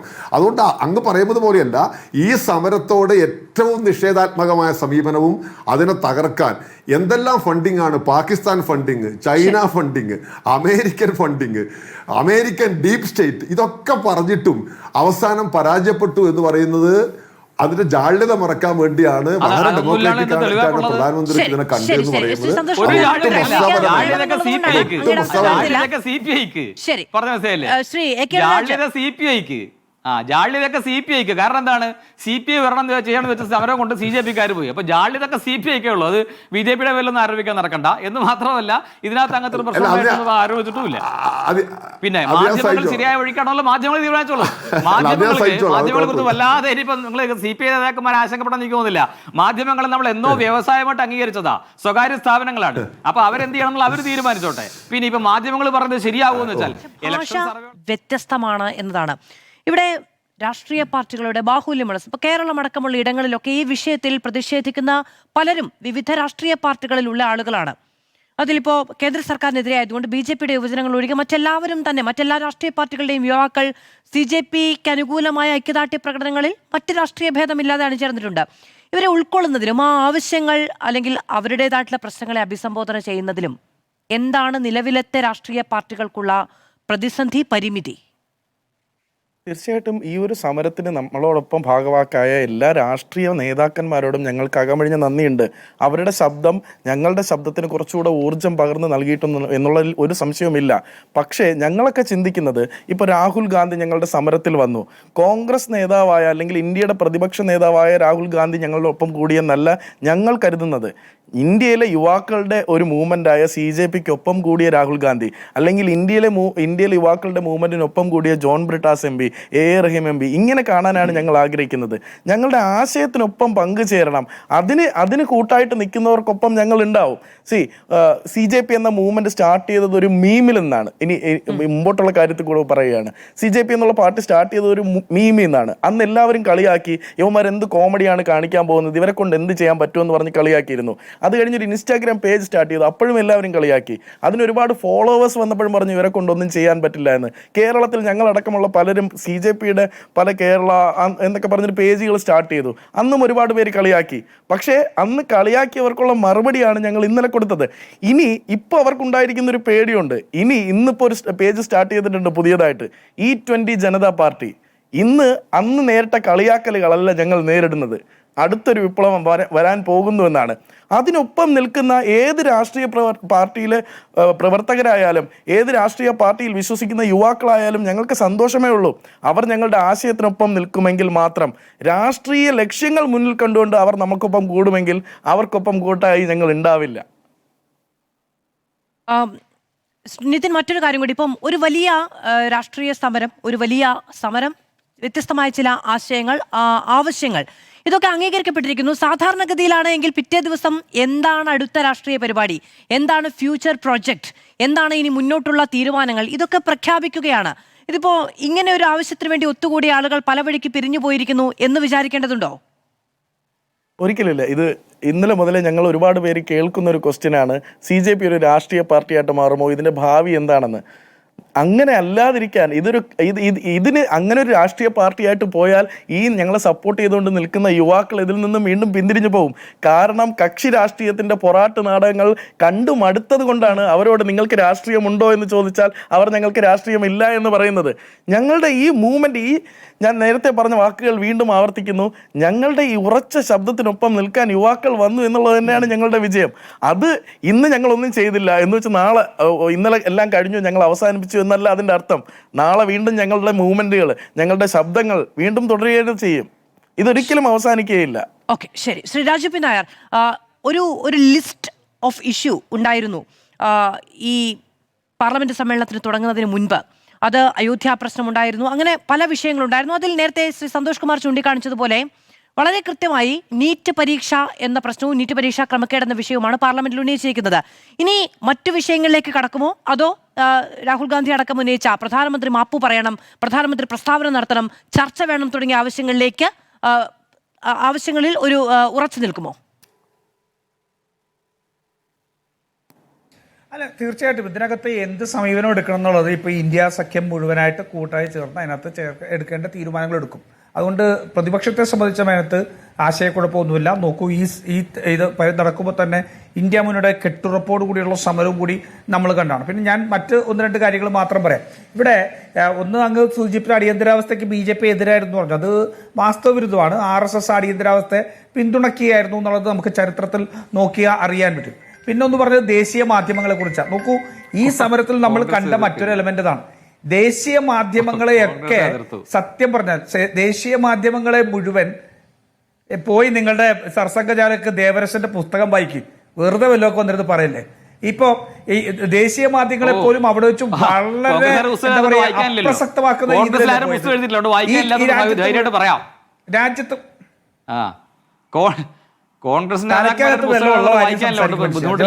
വെറുതെ വിവരക്കേട് മാത്രം വിളിച്ചു പറയല്ലേ. നമുക്ക് രാഹുൽ ഗാന്ധി എന്താ പറഞ്ഞേ, പ്രധാനമന്ത്രി രാജിവെക്കണമെന്നൊക്കെ പറഞ്ഞില്ലേ? നിങ്ങളുടെ സമരമാണോ CJPയുടെ സമരമാണോ? ആദ്യം അത് പറയും. ഇപ്പൊ സമരം നടത്തിയ CJP ആണോ കോൺഗ്രസ് ആണോ? കോൺഗ്രസ് ആണല്ലോ ഏറ്റെടുക്കുന്നത്. നിങ്ങൾക്ക് വലിയ ലെസൺസ് കിട്ടിയ അതിനകത്തൊക്കെയാണല്ലോ പറഞ്ഞത്. കോൺഗ്രസ് ഉണ്ടായിരുന്നല്ലോ രംഗത്ത്, എന്ത് സംഭവിച്ചു? തോൽക്കുമ്പോഴും ഗ്രേസ്ഫുള്ളി തോൽക്കാതുന്നുണ്ട്. അല്ലല്ല മധു അനുരാജ് തോൽക്കുമ്പോഴും ഗ്രേസ്ഫുള്ളി ആക്സെപ്റ്റ് ചെയ്യാനുള്ള മാന്യതയുണ്ട്. ഗ്രേസ്ഫുള്ളി ആക്സെപ്റ്റ് ചെയ്യും. ആ ഗ്രേസോട് കൂടി നിങ്ങൾ ആക്സെപ്റ്റ് ചെയ്യും. എന്തായാലും തകർന്നു, നിങ്ങൾ തകർന്നെടുത്ത് നിങ്ങൾക്ക് ജനങ്ങളുടെ അടുത്ത് മുമ്പ് നിങ്ങൾക്ക് പറയൂ. ആ ചെറുപ്പക്കാരുടെ ശബ്ദം ഞങ്ങൾ കേട്ടു, ആ ചെറുപ്പക്കാരുടെ ശബ്ദം കേട്ടു.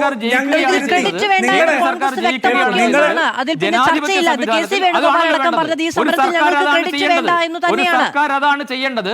സർക്കാർ ചെയ്യേണ്ടത് പ്രവർത്തനങ്ങളെല്ലാം സർക്കാർ ചെയ്തു. ഈ സമരം മുന്നേ തന്നെ നീറ്റ് റീടെസ്റ്റ് പ്രഖ്യാപിച്ചു, നീറ്റ് ടെസ്റ്റ് നടത്തി എന്ന് മാത്രമല്ല തുടർന്ന് ഇങ്ങോട്ട് ഓരോരോ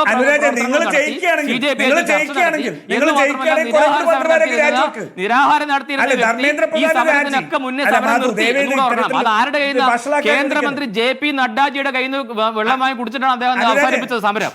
ഇത്രയും കഴിഞ്ഞിട്ടാണ് ഇപ്പൊ അവസാനത്തെ ഘട്ടത്തിൽ സമരം ഉള്ളത്. സമരത്തിന്റെ പല ദിവസങ്ങളിലും അങ്ങേയറ്റത്തെ ജനാധിപത്യ കേന്ദ്രമന്ത്രിയും അതിലോട് നിന്നു. എന്ന് വെച്ചിട്ട് ഇത് കോൺഗ്രസിന്റെ അനുരാജേ, വിജയമാണെന്ന് ധരിക്കണ്ട. ധർമ്മേന്ദ്ര കോൺഗ്രസിന് അത് പ്രധാൻ- യാതൊരു അല്ല, പങ്കുമില്ല. ധർമ്മേന്ദ്ര ഇനിയിപ്പോ പ്രധാൻ കോൺഗ്രസിന് എന്തെങ്കിലും ചെയ്യണമെങ്കിൽ ഇപ്പൊ മാധു, പാർലമെന്റിൽ മാധു. വരുന്നുണ്ടല്ലോ. ശരി, പൂർത്തീകരിക്കും. പാർലമെന്റിൽ CJP ഇല്ല. ഞാൻ അടിയന്തരാവസ്ഥ കാലത്തെ ബിജെപിയുടെ നിലപാടല്ല ചോദിച്ചത്. അടിയന്തരാവസ്ഥയെക്കുറിച്ചുള്ള ഇപ്പോഴത്തെ അവരുടെ രാഷ്ട്രീയ നിലപാടാണ്. ഇപ്പോൾ അംഗീകരിക്കുന്നുണ്ടോ എന്നേ ചോദിച്ചുള്ളൂ. അന്നത്തെ നിലപാടൊക്കെ എല്ലാവർക്കും അറിയാവുന്നതാണ്. അത് വിട്ടേക്കും. എന്തായാലും അങ്ങ് കേന്ദ്ര പൂർത്തീകരിക്കും. സർക്കാർ ഈ പ്രവർത്തനമായിട്ട് മുന്നോട്ട് പോകും. എന്തായാലും സമരം കഴിഞ്ഞാൽ അടുത്ത ദിവസമാണ് നന്ദൻ നിലേക്കനെ വെച്ചിട്ട് ബോർഡ് വെച്ചത്. അപ്പൊ ആ രീതിയിലുള്ള പ്രവർത്തനങ്ങളായിട്ട് മുന്നോട്ട് പോകും. ഇപ്പൊ നന്ദൻ നിലേക്കനയുടെ ബോർഡിൽ നിന്ന് വെക്കേണ്ട കാര്യമില്ലല്ലോ. അങ്ങനെ ആയിരുന്നു. സമരം കഴിഞ്ഞല്ലോ, എന്നിട്ടും വെച്ചല്ലോ. അപ്പൊ അതുകൊണ്ട് ശരി, ഞങ്ങൾ സംസാരിച്ചപ്പോൾ രാജു പിന്നാലെ ഒരിക്കൽ പോലും ഇടപെട്ടില്ല.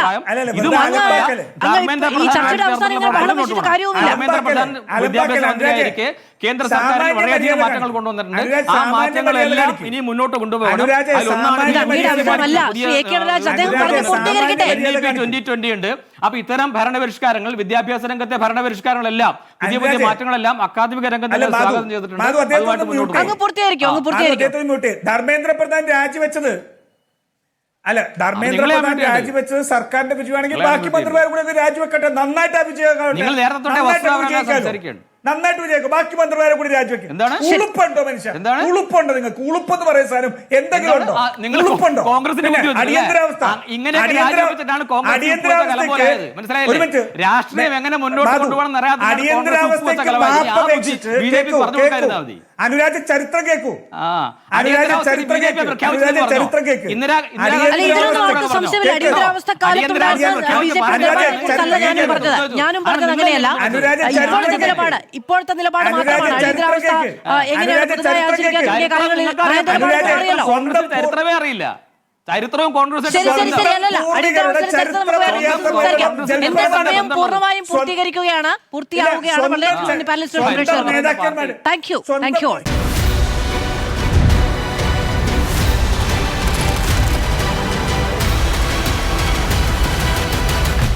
Debate with Madhu Saji.